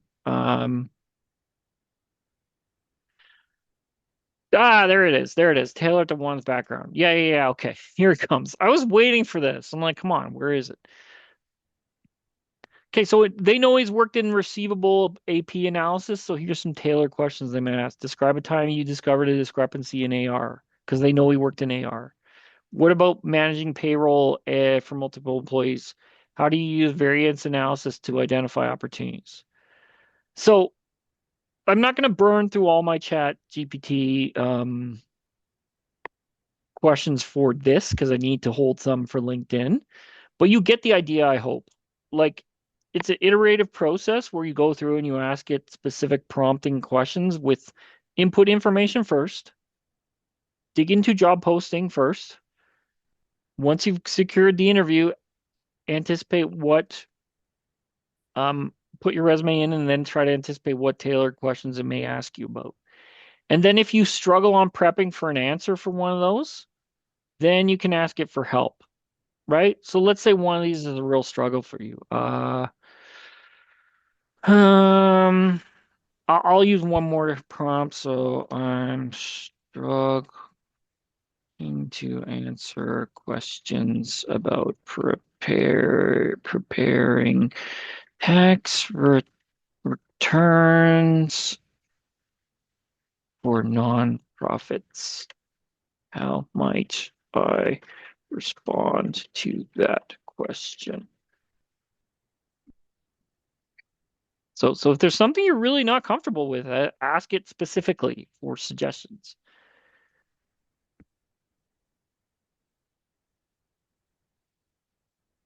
Okay, so acknowledging gap in experience, I haven't returned. Okay, so this is good. I haven't prepared tax returns specifically for nonprofits, but I've done financial reporting, tax compliance, and focus on tax exempt status. Looking at transferable skills or showing that I understand the file, so T3010. You'd have to check. I will assume that is accurate. I'm not a tax guy. But like you understand how to manage and unrestricted funds. I don't know what that means, but hey, if you're into tax, you probably know that it's accurate. I'm eager to grow my experience. I've been reviewing CPA candidate guidelines for sorry, NFP charity taxation. So I've reviewed. So these are giving you some very reasonable, non-fabricated responses of how you could tackle this if you don't have direct experience in an area. So before I leave off, do we feel a bit more confident now taking a job posting, throwing in your resume, and prepping for interviews using chat AI apps? I'm not saying that's the only thing you should do, but I actually think it's really good at giving you a potential preparation question set list. And then what you do is you take that set list, you print it out, so you use the copy function to clipboard, you put it in Word, and then you start putting points down for yourself on how you'd respond to those. And during interview, you can bring in your bold question, 10 or 20 questions with a bullet point on what response you would give if you get asked that. That's totally fair game. So any comments, thoughts, suggestions on that? Yeah, go ahead. Uh, just to add, I have 2 pointers here.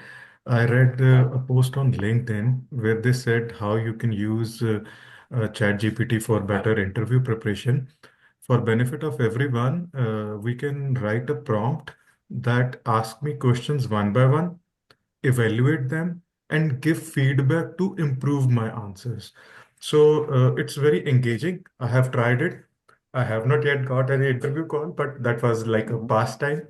So I keep on answering. They used to evaluate my answer and then they used to refine it. That's awesome. Secondly, it's for you, Xavier, as you mentioned that you may exhaust your daily quota of questions. You can see that there is refresh button, like button, unlike button, and refresh button. So in refresh button, I have recently learned if you go there and do mini chat GPT or something, yeah, refresh button, the This fifth one? button. No, no. Would you like to refine the answers? Yeah, the fifth one. Yeah, Oh, this this one. refresh. Yeah, Yeah, switch model. If you switch interesting. your model to mini, it gives you equally good answer. May not be the best ones as the actual chat GPT does, but you can use your day. Yeah, so there is no limit as such. That's great information on both counts. Thank you. Yeah, I'll have to investigate, like, just for purposes of this. I wasn't going to drill down to the extent of providing an answer and evaluating, but I think that's a good high level strategy, particularly for A really significant question you know is going to come up in the role, like for example, in this one, the tax preparation for NFP slash corporate and personal, you know they're going to ask you about that. So like I need to have a good response there. Yeah, refining your answers and getting feedback from this, and then of course tracking your saved prior searches so you see how you prep. But preparations come a long way, right? That's my point is you don't have to do it all yourself. You can your time should be spent not trying to figure out what questions they're going to ask you as much because you kind of know. You kind of are going to be able to quickly identify that. It's time spent preparing and refining the good responses you're able to give to those questions when they come up. So we're going to take a break shortly. There's a couple more things I want to get through, and then we'll do a quick break. Then we'll do LinkedIn. Uh, assessing org fit, and then I'll close it out with post interview, and then we'll move to the LinkedIn piece. So here's how you can assess their fit, right? For you, because fit is a big piece both ways, not just for them to you, but you to them. Are you actually liking this company? Are you liking the organization? Will you like to work? I understand early on in your accounting career, the first job you get for a Canadian employer might not be your dream job, but it's all a means to an end, right? It's all a means to improving your resume, getting your foot in the door. Getting in with the right company can sometimes be more important than finding the super perfect fit job right away. If the company is right, you can grow within that organization and then be promotable or make a lateral move, meaning moving sideways into, say, a different department that interests you more. So tell me more about the company culture and values. This question will really give you a good idea if they know their culture or if they're just snowballing you with generic answers. Um, or indicate to you if there's red flags about the culture. So like, oh, we're a tight deadline company. We need all everyone to be a self-starter and hit the ground running. Whenever I hear that, that says to me, you're just going to throw me into the fire, no training, no prep, and expect me to be accountable for deliverables that you haven't adequately prepared me for. Saying we're a fast-moving, tight, deadline-oriented company is not corporate culture. That's just what you do. If they answer with something like that, I'd be very suspicious. Answering with like, we really pride ourselves on the client experience and we work with a lot of not-for-profits and we really pride ourselves on excellent client service and creating repeat business and helping them resolve their conflicts. That is a corporate culture. That's a more reasonable answer because that's their goal and then they get there. How does the company support growth and development of employees? So asking them how you grow people, what type of software do you have? What type of training do you provide for said softwares? Can you describe the team dynamics and collaboration with your organization? So who's working with who and doing what? Um, is is there any internal conflicts? Like you've all heard of organizations where the finance department cannot, to save their life, get reporting from like frontline or other sales staff when they need this for month-end close. And they just struggle, and every time the finance department has to go around and chase everybody down for their reporting, and it just delays everything. That's not necessarily good team dynamics, is it? How does the company promote work-life balance? That's a fair question to ask, particularly in public firm. I think we all have a full understanding during tax season coming up. Public firms are busy, but they should have some balance of, we might not enable vacation during busy tax season. However, after that, we allow everyone to start using their bankable time and take extended vacation leaves if they want to go overseas. They just have to clear and do that during non-busy season. I think that's a fair response, right? How does the company promote diversity and inclusion? Do they have anything about diversity and inclusion? Oh, we haven't really looked into that. Versus, you know what? We promote DEI. We look to hire individuals from varying backgrounds. We have a really diverse workforce of people who work together, coming from a lot of different educational backgrounds, different countries. Like there's a real response in there, right? Is there any evidence they hire a diverse workforce, right? What's the leadership style within this organization? Or if it's a director or manager in the interview, what type of leader would you consider yourself to be? We've all been there. There's micromanagers who nitpick details that are really they might as well be doing the work themselves, but all they want to do is critique and micromanage. There's task-based managers who every meeting you have with them, they just keep assigning you new things regardless of your workload. It's up to you to figure out how to get it done. There are empathetic managers who maybe they swing too far the other way and they enable what I like have heard of. Have you ever heard the term weaponized incompetence? What that means is if you do something badly if enough times, people will just get fed up of you and start doing it themselves. Maybe we've had a colleague who weaponized their incompetence. Well, I can't assign a not-for-profit tax file to them because they'll screw it up. Well, instead of going about it that way, you as a manager should hold them accountable and make them improve their work to the point where everyone is being worked equally. Um, so the highly empathetic manager who ends up doing everything or delegating all tasks to one staff member who's good is also not great. What you probably want to look for is more inspirational leadership style. The manager who's doing what they say they're going to do and has empathy but holds people accountable. It's a fine balance, right? You can't be too nice as a manager. People will take advantage. You can't be too hard ass, so to speak, as a manager. Otherwise, people quit. Inspirational is usually best. Fear-based leadership, in my opinion, is dead if or dying in a lot of companies. They don't really do this or else type management only goes so far. That gets minimal performance out of people. Inspirational management gets a lot more out of people. I want you to grow. As a staff member, I want to train you. As a staff person, I want you to grow to a point where you are promotable to management, even if I lose you, because it means I've done a great job of elevating you. And then you can train the next person coming in and maybe manage them for me. And then I'm more promotable as a result because I know I can hand over to you more responsibilities. So it's a win-win for everybody, right? So leadership style in an organization to me is a really critical thing to ask. Post interview, you need to do more than just close out the interview and say thanks. So ghosting, this goes both ways. Ghosting is where you send somebody something and they just don't answer you despite repeated attempts to contact them. At the very least, you should send them a thank you note saying thank you for your time in the interview and send it promptly within 24 hours of the interview and reiterate what you learned in the process. Oh, I didn't know this. I appreciate your time. Here's what I learned, or reiterate why you're a good fit for the role. Debrief and reflect. So, what are you going to start, stop, continue in interviews after this interview that you might have just had? I don't know if there's ever a perfect interview. I've had some pretty good ones, I've had some terrible ones, and everything in between. Even in the very good ones where I know I really nailed it down and did a pretty good job, there's always some stumbles. So debrief what you start, stop, continue, managing your emotions, and feedback. So if you know you're not getting the role, don't say, why are you not hiring me? Make it constructive, you might get a response, meaning, do you have any comments for improvement in future interviews for me? And that is an open response that some employers or recruiters might be more comfortable answering.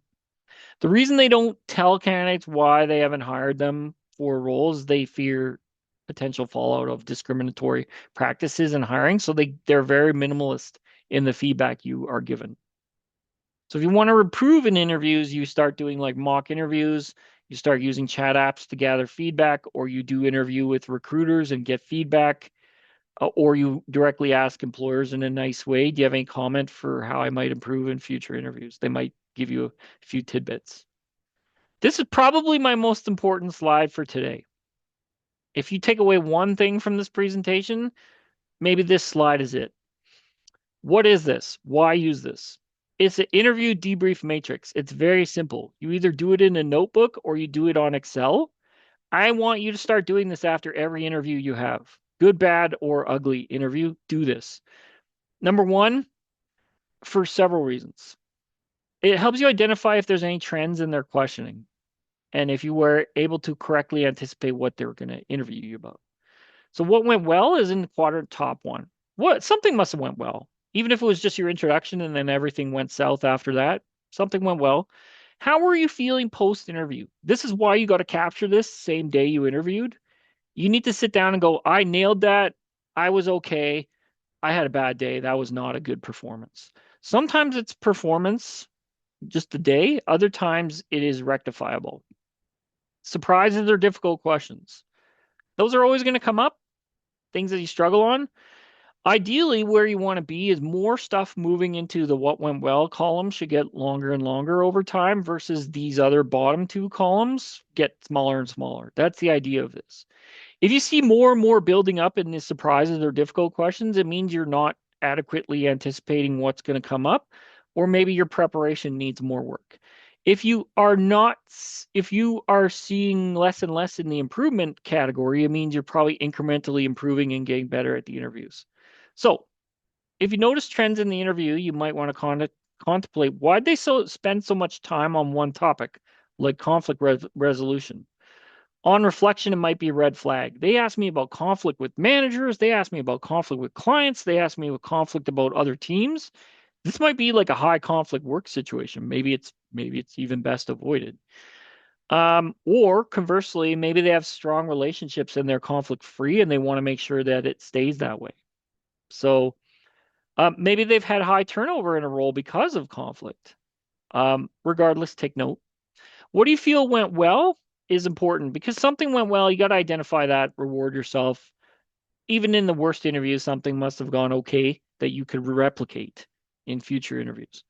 What you feel didn't go well or what you could improve is sometimes big, sometimes it's incremental. If it's a big thing, such as forgetting a accounting standard or forgetting language or completely not having an answer to a specific question, that's kind of on your preparatory side. If it's incremental, such as, I felt I went a little too long when I answered their questions, or I was nervous, so I stumbled in my answer, those are incremental improvements. What questions did you find particularly hard or surprising? If you learn to anticipate more and more, those should get less and less. Sometimes, as I say, companies will throw a gotcha question in there where they're intentionally asking something that is not something you can realistically prepare for just to gauge your response. Stress test of sorts. That's okay if you feel it's legitimate. How is your body language? So this is inclusive of not just your responding, but I felt really off or post-interview feelings. The manager was really I'll give you an example. I interviewed for something, and for some reason, the director used a lot of profanity in the interview. And look, I'm okay with profanity in a personal context. I probably use it a lot outside of work, whatever. But in the context of an interview, I expect professionalism, and I didn't really appreciate all the profanity they were dropping. Um, it really didn't resonate with me. Then it didn't really create the impression for me they'd be a real professional person to work for. So if something kind of rubs you the wrong way, be it their body language or speaking or how they treat you in the interview, um, post-interview feelings note that. Another example I'll give you, I was being interviewed by a panel of two. One person was the director, the other person was a colleague level equivalent to what the role was. And the colleague level person kept cutting off the director and over talking them. And then they overtalked me when I was giving a response, and they were like, "I know." And I'm like, "Okay, so who's running the show here? Is it the director or is it you? Because you seem like you're kind of, bull in a china shop, so to speak, of a type of colleague who, although I'd be equivalent to you in terms of role, you'd be trying to basically manage me, and I didn't really appreciate that." So there's various examples of where you can go with that. How was your close? Your close being how do you close out the interview? What's next steps? How do you feel that went? So, do you think you can start using this matrix because it really helps you expand post interview on your improvements, perform better? Many clients have used this, and if we happen to meet after an interview, it gives you and I a very good reference point on why didn't you get that placement? What went wrong? How come you didn't get that offer of placement? Maybe there's something we can dissect from you presenting this matrix to me in your own words and thoughts. And it's a lot better to do that because specific conversations are forgotten after a week or two, right? But if you document it like this, be it in a notebook or probably for you all spreadsheet, with four quadrants, it's much easier to break this down and reflect on it with some third party help, such as myself or whomever you may be talking to about your interviews. So, what are your thoughts on this one? Can you start doing this?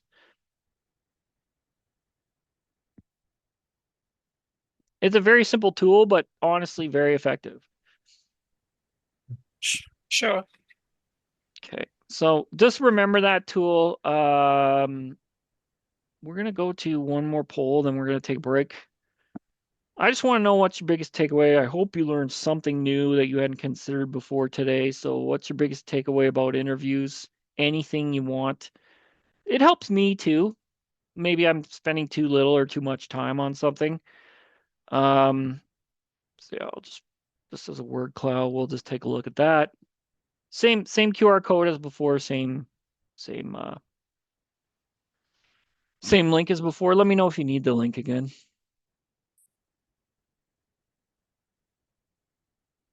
But yeah, what are you taking away or what are you changing about interview prep or interview process today or even interview types, whatever it may be? Oops, sorry, I didn't mean to send that to you directly. I'll send it to everybody.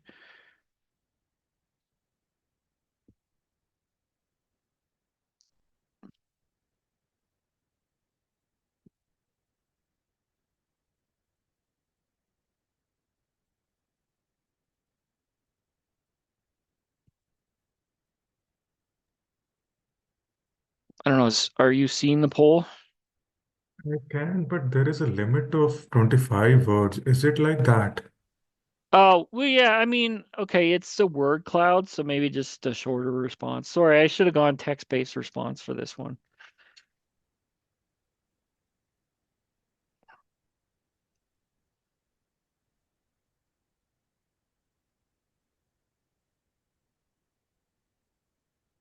If you want to put multiple answers, I believe you can. So you could go like, debrief matrix, hit enter, and then you could go like something else, right? In Canada, understanding process operates differently. Debrief matrix, yeah. I mean, yeah, that's the thing. Culturally, they may be different. Interviewers here are a bit perhaps less direct, more friendly. They do want to create a nice interview atmosphere. Being aware of the panel, yeah, panel interviews come up even for entry level roles. So be aware of that. Don't bluff. Yeah. Yeah, that don't falsify, don't bluff. Okay, that's great. Let's take a break because then we're gonna go into the LinkedIn piece, and we're gonna look at how to use LinkedIn potentially to prep for interviews. This LinkedIn is not going to be a basics. How do I do my profile? I've got some pushback on the interview piece and the LinkedIn piece before. Well, you're not giving me a step-by-step process of how to do my LinkedIn. I'm like, no, everyone's profile is different. I'm giving you high level feedback on what works for profiles. It's kind of up to you to create the bare bones profile and vet how you want that to appear. I'm going to be showing you like how to leverage it and use it and why you want to have a profile more so than the basic creating of a LinkedIn profile. There's lots of articles and information on that if you're at the stage of just setting it up. So it's 10:53. Come back before 11. Let's take like 5, 7 minutes, take a quick break, and we'll be back and we'll finish out with LinkedIn. Okay. Thanks, everybody. I'm just going to pause the recording here, assuming it's still going. Okay, everyone. So moving on to the part of our presentation as it relates to LinkedIn. As I was saying, the creation of a profile is pretty basics, right? Like I think it'd be fair to assume at this point everyone should probably at least have a bare bones basic profile and some understanding it's a professional network. I don't need to give you a step by step on here's how you create your profile, here's how you do this. I'm going to be going kind of higher level of what are you using it for? How are you utilizing it in the context of prepping for interviews? Um, Not as much in terms of like what should or should not be on your specific profile. We can have a one-on-one chat about that if you like. But just in terms of general LinkedIn savviness, I mean, we can look at some numbers if you want, but yeah, let's do that. Let's take a look at some numbers. So number one, uh, 20 million LinkedIn users are in Canada. And I just checked as of today on StatsCan.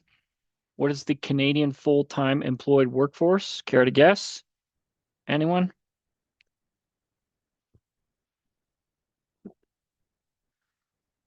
This might shock you. The full-time employed workforce in Canada, I believe, is about 16.9 million people. Therefore, there are more people with LinkedIn profiles in Canada than who are working full-time employed. Why is that? Well, there's a lot of contractors on there, part-time employed people, students, et cetera, et cetera. So LinkedIn Network has now eclipsed. This is the first time I've seen this in Canada. Now it's eclipsed the full-time permanent workforce in terms of size and scope. So that doesn't mean all 20 million of these are legit. Yeah, they try their best to filter out non-useful profiles, but a lot of them will be. So some profiles might just be someone who created no information, no nothing, just their name and nothing else. So like just because they have a profile doesn't mean it's an active profile, and I understand that. But there's some other numbers to look at. LinkedIn pages with complete information get 30% more weekly views. So that is inclusive of your personal profile, which is why it's important to complete that activity and have a complete profile with all the information. So photo, position, skills, location, et cetera, et cetera, et cetera. I'm not going to delve too far into that, but a bare bones profile on LinkedIn won't really do too much for you. Third thing I want to look at, again, I haven't verified source on this document. I just found it today. Um, you know, it just gives you some numbers about LinkedIn. So, it is still a very quickly growing professional network. Microsoft did buy it for 26 bill, so it has some value to employers. And I'm not sure if it has recruiter. I hope it.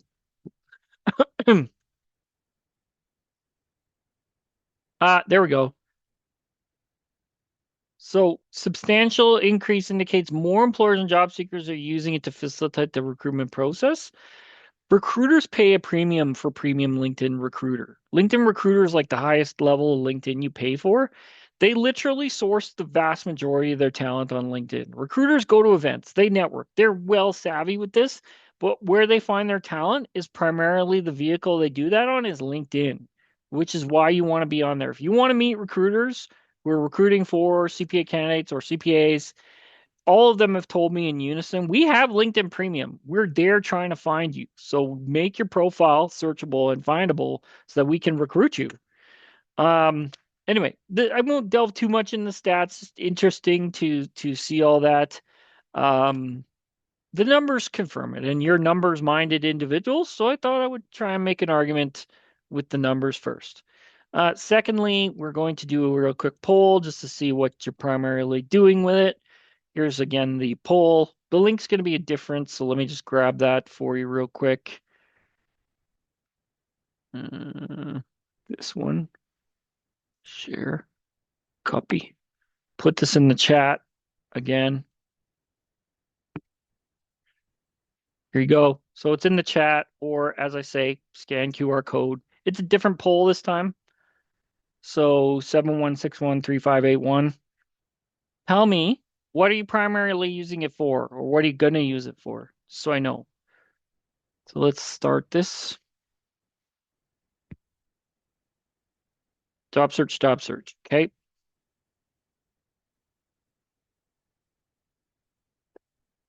Networking. Okay.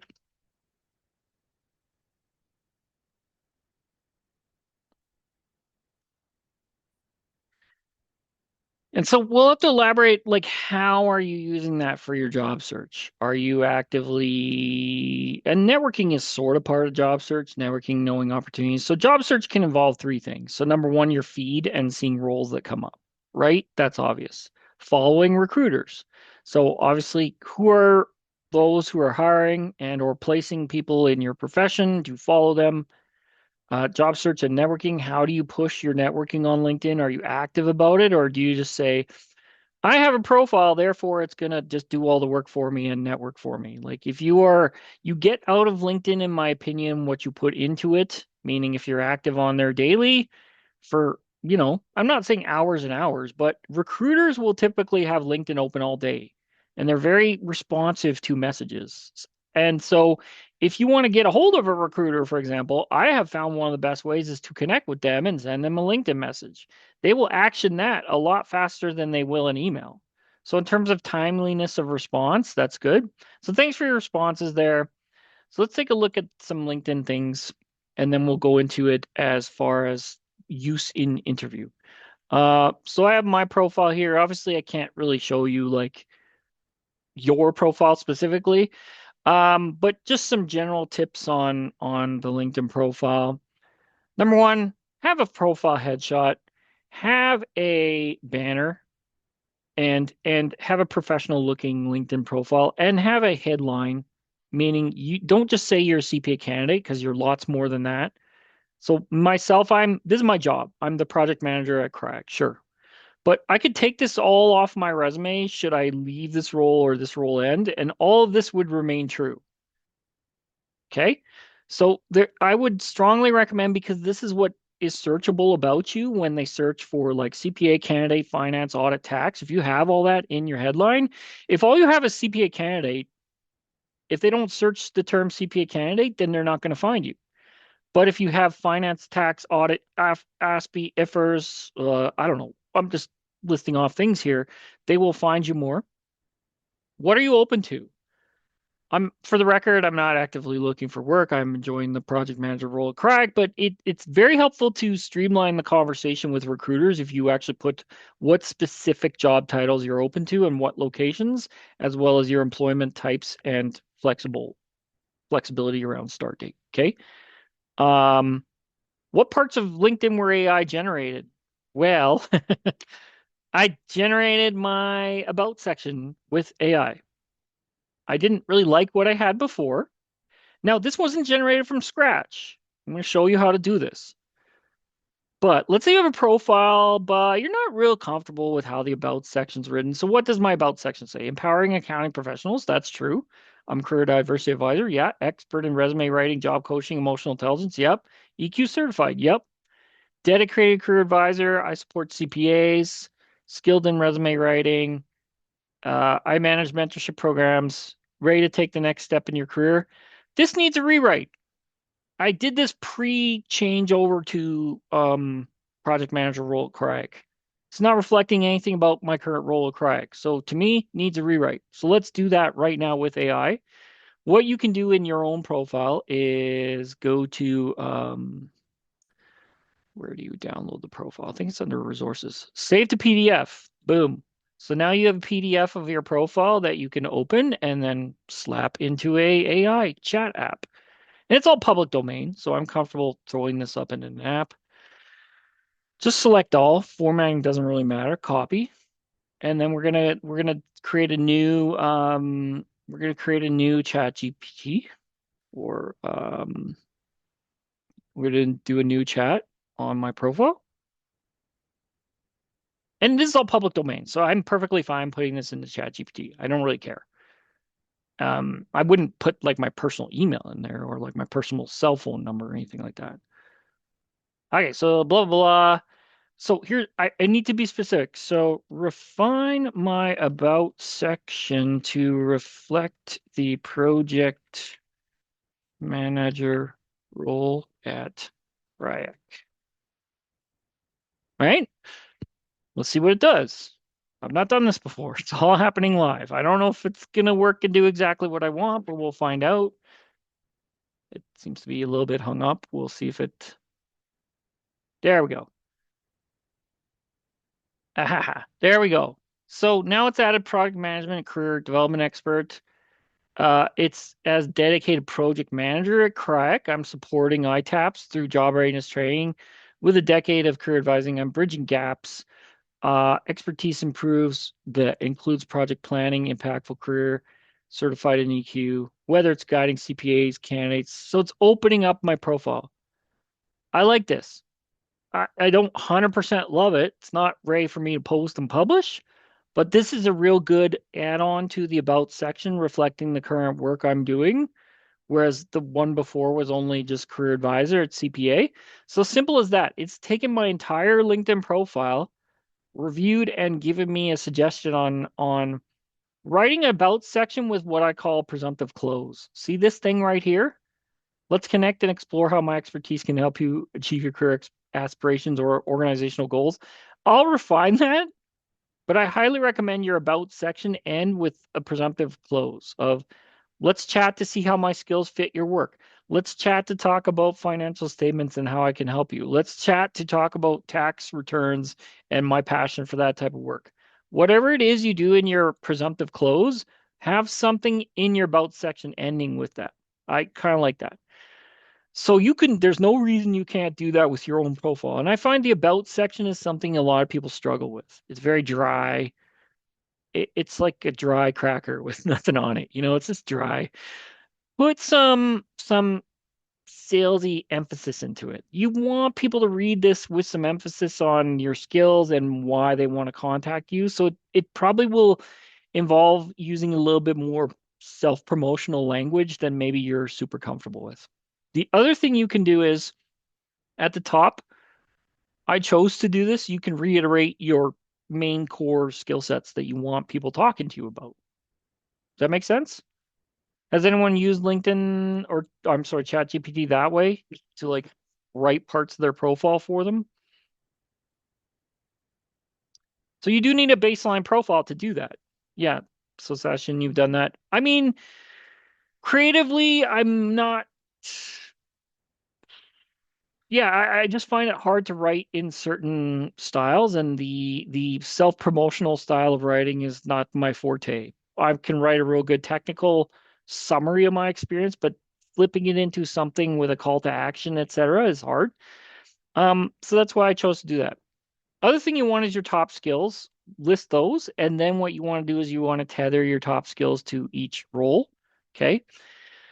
I get asked this by clients all the time. Well, I have experience that's not relevant on my profile. Oh, thank you for posting that resource. I have skills that aren't relevant, but an employer is going to see them and it'll disqualify me from a job. LinkedIn, you need to think of it as a catch-all. So it's like fishing with a net versus like fishing with a spear, right? Spear fishing is targeted. That's your resume. You're going after one fish targetedly, spear, bang, you catch the fish. Versus LinkedIn, you're casting your net far and wide for the purpose of job search, building your network, and people getting a good general impression of what you do. That's why I think blank profiles with no job history are not really impactful because they don't tell an employer anything about what you've been doing. See, like this one is lacking. So, like for example, on mentorship, I'm going to refine it right now.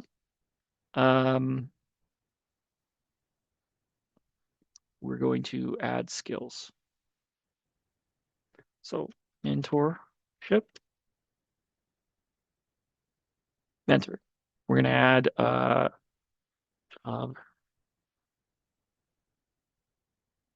We're going to add job readiness. We're going to add client.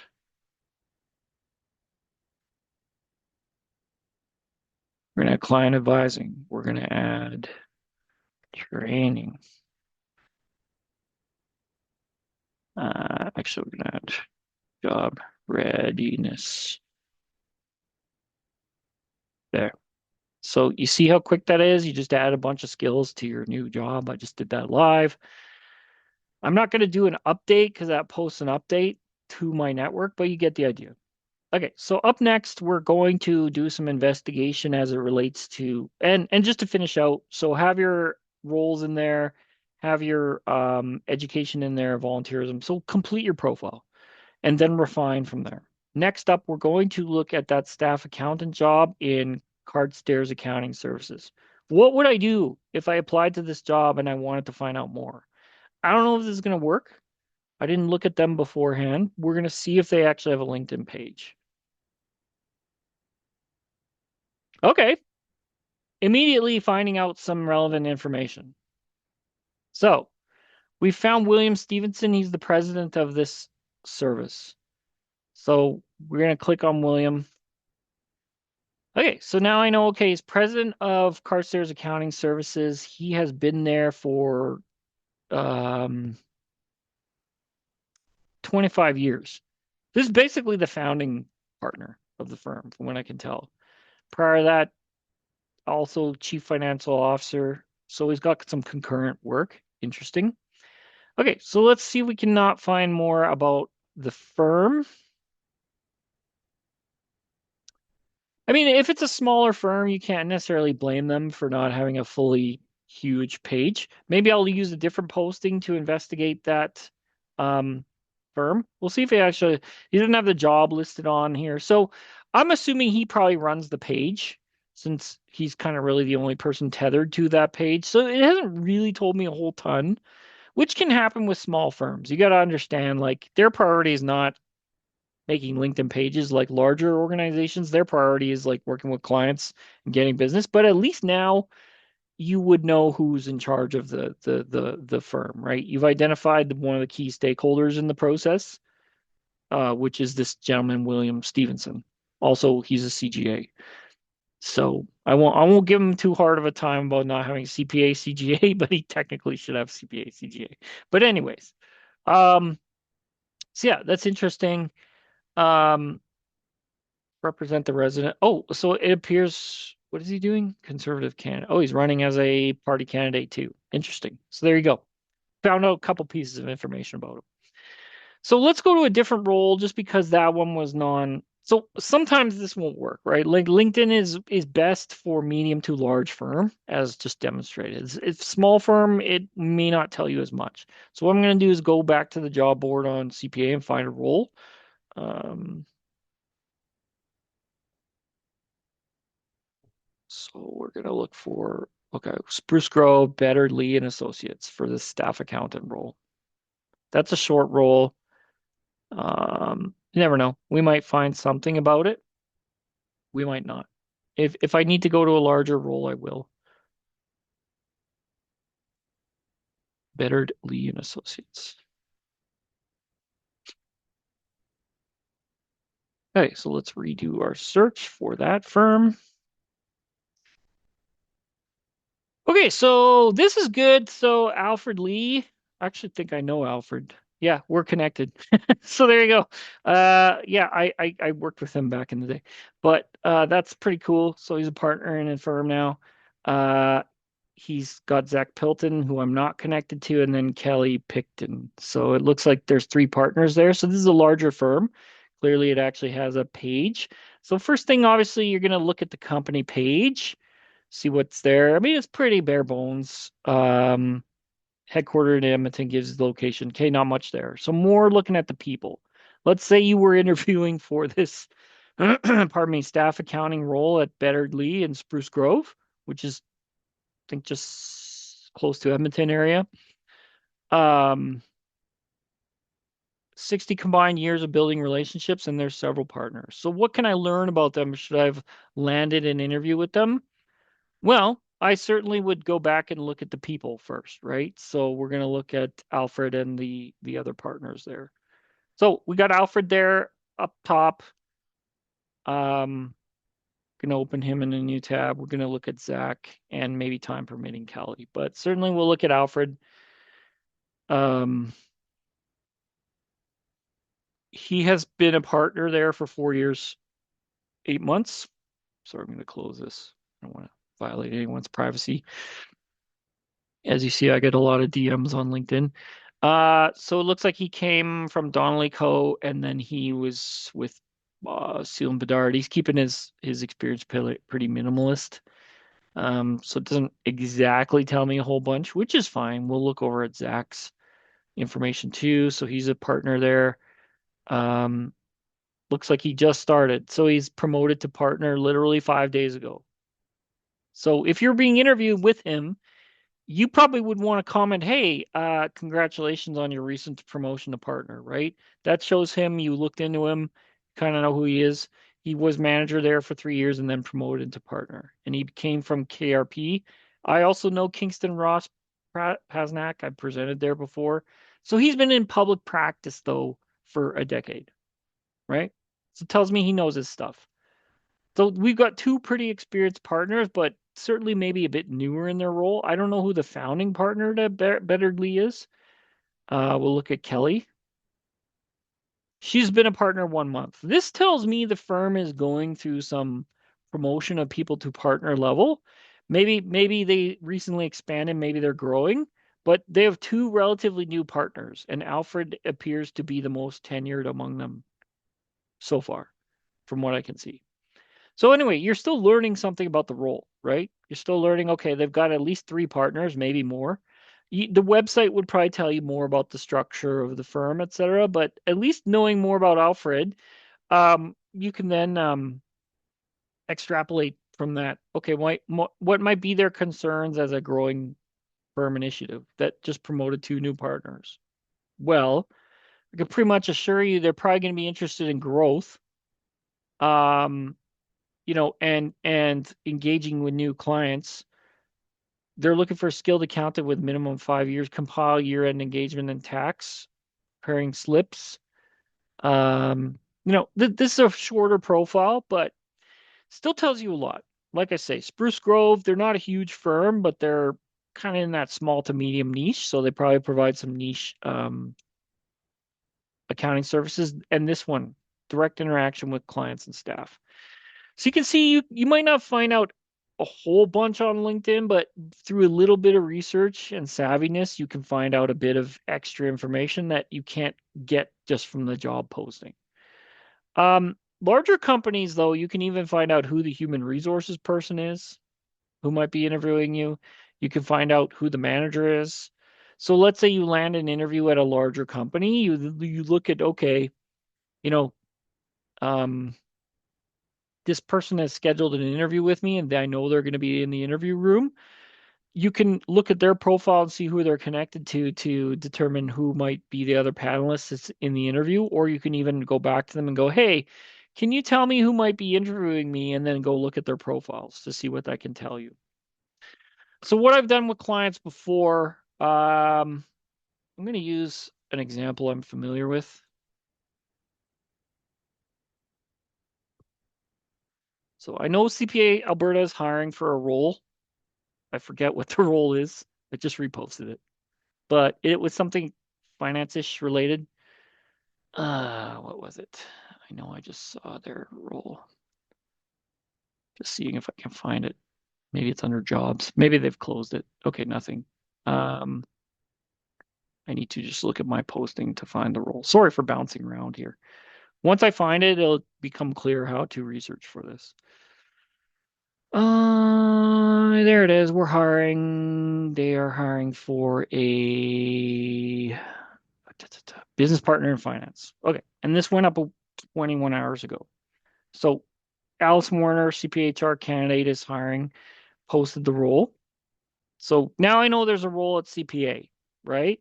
Let's say it wasn't connected to people at CPA, but I wanted to know more about CPA Alberta's finance team,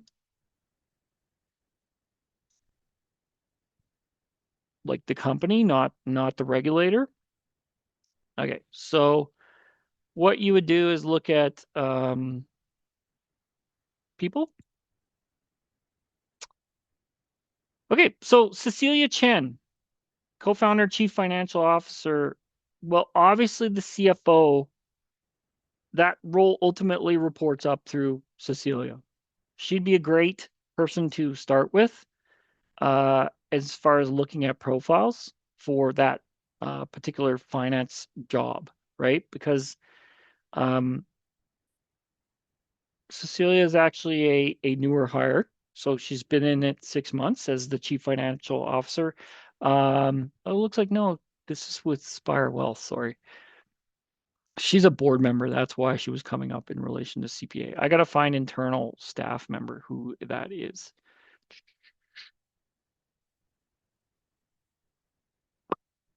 Current board member at CPA Alberta. CPA Alberta might not be the best example, but we'll try.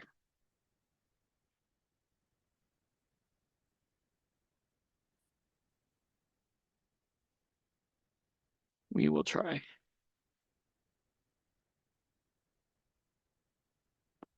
Or as long as you can find anyone who's connected, VP Finance Controller. Interesting. What's Greg? Yeah. Okay, that one's not working for me just because I'm connected there to too many people, so too many results are coming up. But I think if you start researching company and then you narrow it down from there and you have a specific name on the job that's interviewing you, that helps smooth over this process quite a bit. Next thing I noted, a lot of you are using it for networking. So it's kind of like, who are you networking with and how are you pushing your networking?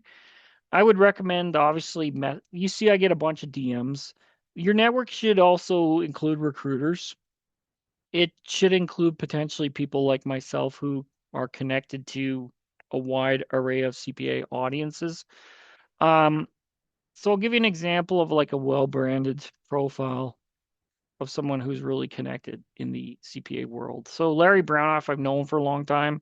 He's worked with me at CPA for a number of years. He's director of member relations at CPA Alberta, and he's got 11,000 followers, and I forget what his connection numbers are, but he's up there over like 2 or 3,000 people. So like, an individual like that is like a hub. They're what I call a LinkedIn hub. If you think of like, you've seen those webs of like people with all kinds of branching off people. He's one of those on LinkedIn. So like try to connect with a few people like that who are really well connected to a ton of people. And then you'll have an easier time of networking with others. But he's not really needing to super brand his profile. The reason being is because he's so well followed, everybody knows him. I mean, I might advise him, hey, you got to get a little more splash with your profile here, Larry. I might mention that to him next time I see him. But like, he doesn't really need to because he's so well established. He's a former recruiter with Robert Half who came over to CPA Alberta. So that's how I know him. But like, that's the thing of your networking is sometimes messaging your network and asking for a referral is okay. So let me pause there. Is there any burning question you all have about LinkedIn as it relates to the interview that you're really being puzzled about, or you want me to dive into more?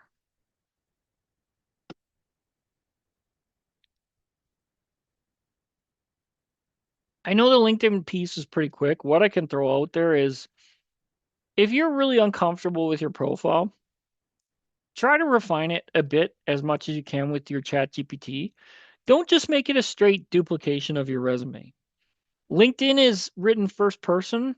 You want to be more promotionally selling yourself on LinkedIn to prospective buyers, being recruiters, employers. Your LinkedIn is a catch-all, although it can be branding you down a certain job path. So let's say you did finance before, but you want to move into tax. Well, then focus on more of the tax things you did. And again, as I said in the about section, you really want to have something catchy in there, in my opinion. Like, what's your about? What are you about? What are you bringing to the table? And don't just say I'm searching for this type of job. That doesn't create an engaging conversation with people.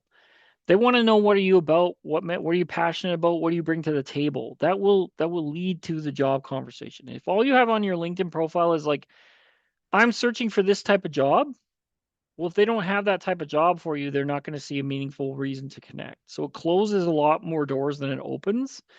If you're going to do that piece, you can always, the I'm seeking banner that you can put on your profile. Use that if that's your intent. But you open your profile up as much as possible to create as much connectivity as you can so that people want to talk to you.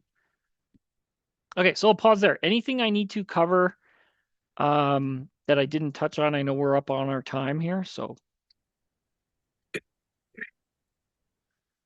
So, I want to ask a question. How do you best connect with people on LinkedIn, right? We've heard so many advice. Some people are like, "Oh, don't go straight up saying I need a job, I'm searching for it." Some people tell you to, okay, just try to know more about the person so you can ask for a 15-minute chat or something. But um so it goes both ways, right? When you, okay, don't go, most times when you go direct, of course, you don't get any response. I've experienced that. And then also going, oh, more, I would love to learn more about your experiences. At times it also feels like, okay, so you don't need anything. You just want to, like, they're like, oh, considering the time, I'm more focused on people that actually are searching for jobs. So I've gotten that response before. So it got me thinking like, so how is the best way then to go? Because if you go direct, probably no rest, they mute on you.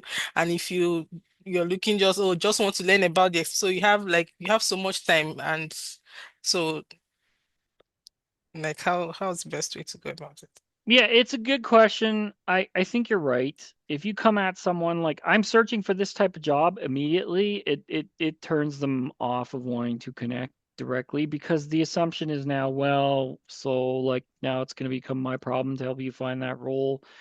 I think a less direct approach is like, hey, I'm interested in these type of roles. Do you know of anyone who you could refer me to for that? Or can I talk to you about this type of role for information? That's a better approach. I agree. Or what I've done before, I'll use Larry's as an example, and this might answer your question. Let's say I'm not connected to Larry, but this is a public domain, so I'm okay with using it this way. You can do what I did with my profile, where you save, if you are connected to them or can see their profile, save their profile to a PDF,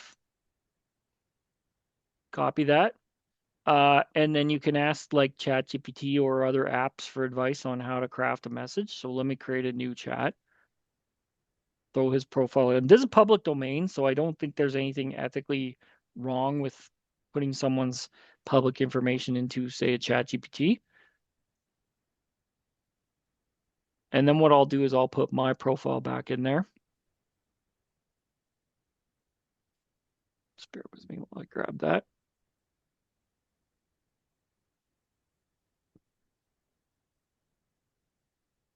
Okay, so then I'll put my profile in.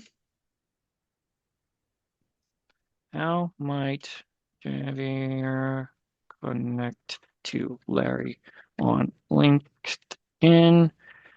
Can you suggest a message that I can use to connect? Try this once it updates. Okay, I just hit the limit. So I guess I'm gonna have to refresh and switch model. Let's go to mini. Easy to use up your searches for a day. But I mean, if you're doing this a lot, maybe you will. Okay, so there you go. So if you're struggling in this area, you can even use chat app. I probably wouldn't go this long because that's a heck of a long message. But it's kind of like, hi, here's who I am, here's what I do. I admire your extensive background in this, and I would love the opportunity to connect for this. So it's just being truthful, but not so direct as I'm not gonna ask you to help me find a job before you even know me, but what is my purpose for connecting? Why do I want to get to know you? You'd be surprised too. People are willing to connect without direct, obvious benefit to others. Like, let's say you reached out to me on LinkedIn. You said, hey, I'm an internationally trained professional. I'd really just like more insight and advice on finding a role in Canada. Highly likely I'm going to say yes to that connection because versus if you came to me and said, I need to find a financial advising role immediately, I need your help right away. I'm going to be a little hesitant because it's like, well, who's the onus on here to find the job, right? And what are we connecting for? So as long as you reach out and you're direct in why you want to connect with them, I think people are willing to accept. But just be careful, as you say, in what your initial point of contact is and what your ask is. Make it easy to say yes, right? That's kind of where I come from. Is like Okay, ask, so yeah. after they accept, right? That's not so difficult to send a message for people. Yeah, after they like, how do you take it further? How do you benefit from that connection? Well, that's the thing. Who are they connected to? So, do you want a referral to someone in their network? Can you ask for that politely? Or do you want to know more about their company? Can you ask for that politely? Do you want to know more about the type of work they do? Or do you want some advice from them? Like, hey, what do you think about my profile? Do you think this could be improved if they look like they have a really great profile? So, advice is always a good question to ask because people are generally willing to give quick advice about things. Or once meetings can be a bit tougher, especially if it's a high level, director level or higher professional. They usually put in a 60+ hour work week. So their time is at a premium. So just be careful asking for meetings until you get to know them. But asking for quick feedback, referrals, or advice is an easy yes, right? So start easy and then go from there. See what type of response you get from that individual. And if they're responsive, then continue the conversation, right? Also, starting with recruiters too, they're much more generally willing to be responsive on LinkedIn because that's their bread and butter. Uh, so if you're not yet connected to recruiters at all, I would say that's a nice place to start building your network. So it's my I guess my point here is it's an individualized approach. It's a tailored message every time. It's not generic, "Hey Larry, help me find a job as a financial accountant." It's Larry, here's why I want to connect to you, and then you kind of continue the conversation from there, right? Thank you. Yeah. So yeah, use LinkedIn. How you use it, up to you. I do want to end on time. I think I did have another poll question, but it's just a kind of generic question on what you took away from it. So hopefully you took something away from this. Um, as I say, LinkedIn is valuable in the interview context when you have a specific job and you know who's conducting the interview. You definitely, as part of your prep, need to be looking up that company and the persons involved in the interview process on LinkedIn. To me, that's like a must prepare step because it can tell you so much about the role, their buying motivators, how long they've been in the role, what their concerns are, etc. I have entirely suggested to clients new lines of preparation for questions based on what we found out about an individual on LinkedIn and where they were coming from. So it should be a good part of your preparation, I would think, in addition to the other stuff we discussed. Yeah, I think we'll end it there. I'll stay on for questions, but if you have to go, by all means, you know, we did Oh, go a little yeah, I'll over, stay. so I'm happy to entertain questions for a bit if there are any. I, yeah. Hi, I hear Oh, you. can I, Yeah, go ahead. yeah, Javier, can I stay? I think it's a personal question. Uh, Uh, I don't they know. I have to, mean, I would probably do a one-on-one appointment with me if you have something personal you want to yeah, ask. one on one. By all Can means, we, yeah. yeah, Well, after this? I would say, can you schedule it in with me using my link and then we can Yeah, chat? sure. Just I'm kind of back-to-back meetings and things are due today, so yeah. I have some availability, I believe, tomorrow or Thursday if you want to have a chat. Oh, this just some kind of urgent Javier, so I need your advice. Okay. Um, Yeah. I'll get back to you. I'll see what I can free up this afternoon for like a meeting if you have something urgent, or just send me a DM on what Okay. specifically you Yeah. wanna Yeah. discuss, and I'll see what I Yeah. can do. Yeah. Yeah. Thank you, Javier. Yeah, no problem. Okay. As it pertains to what we covered today, any other questions? Okay, well, that said, I'm gonna pause the recording. So thank you for your time and coming today, everyone. Part three, I'm kind of mulling over content for part three, but my thoughts were,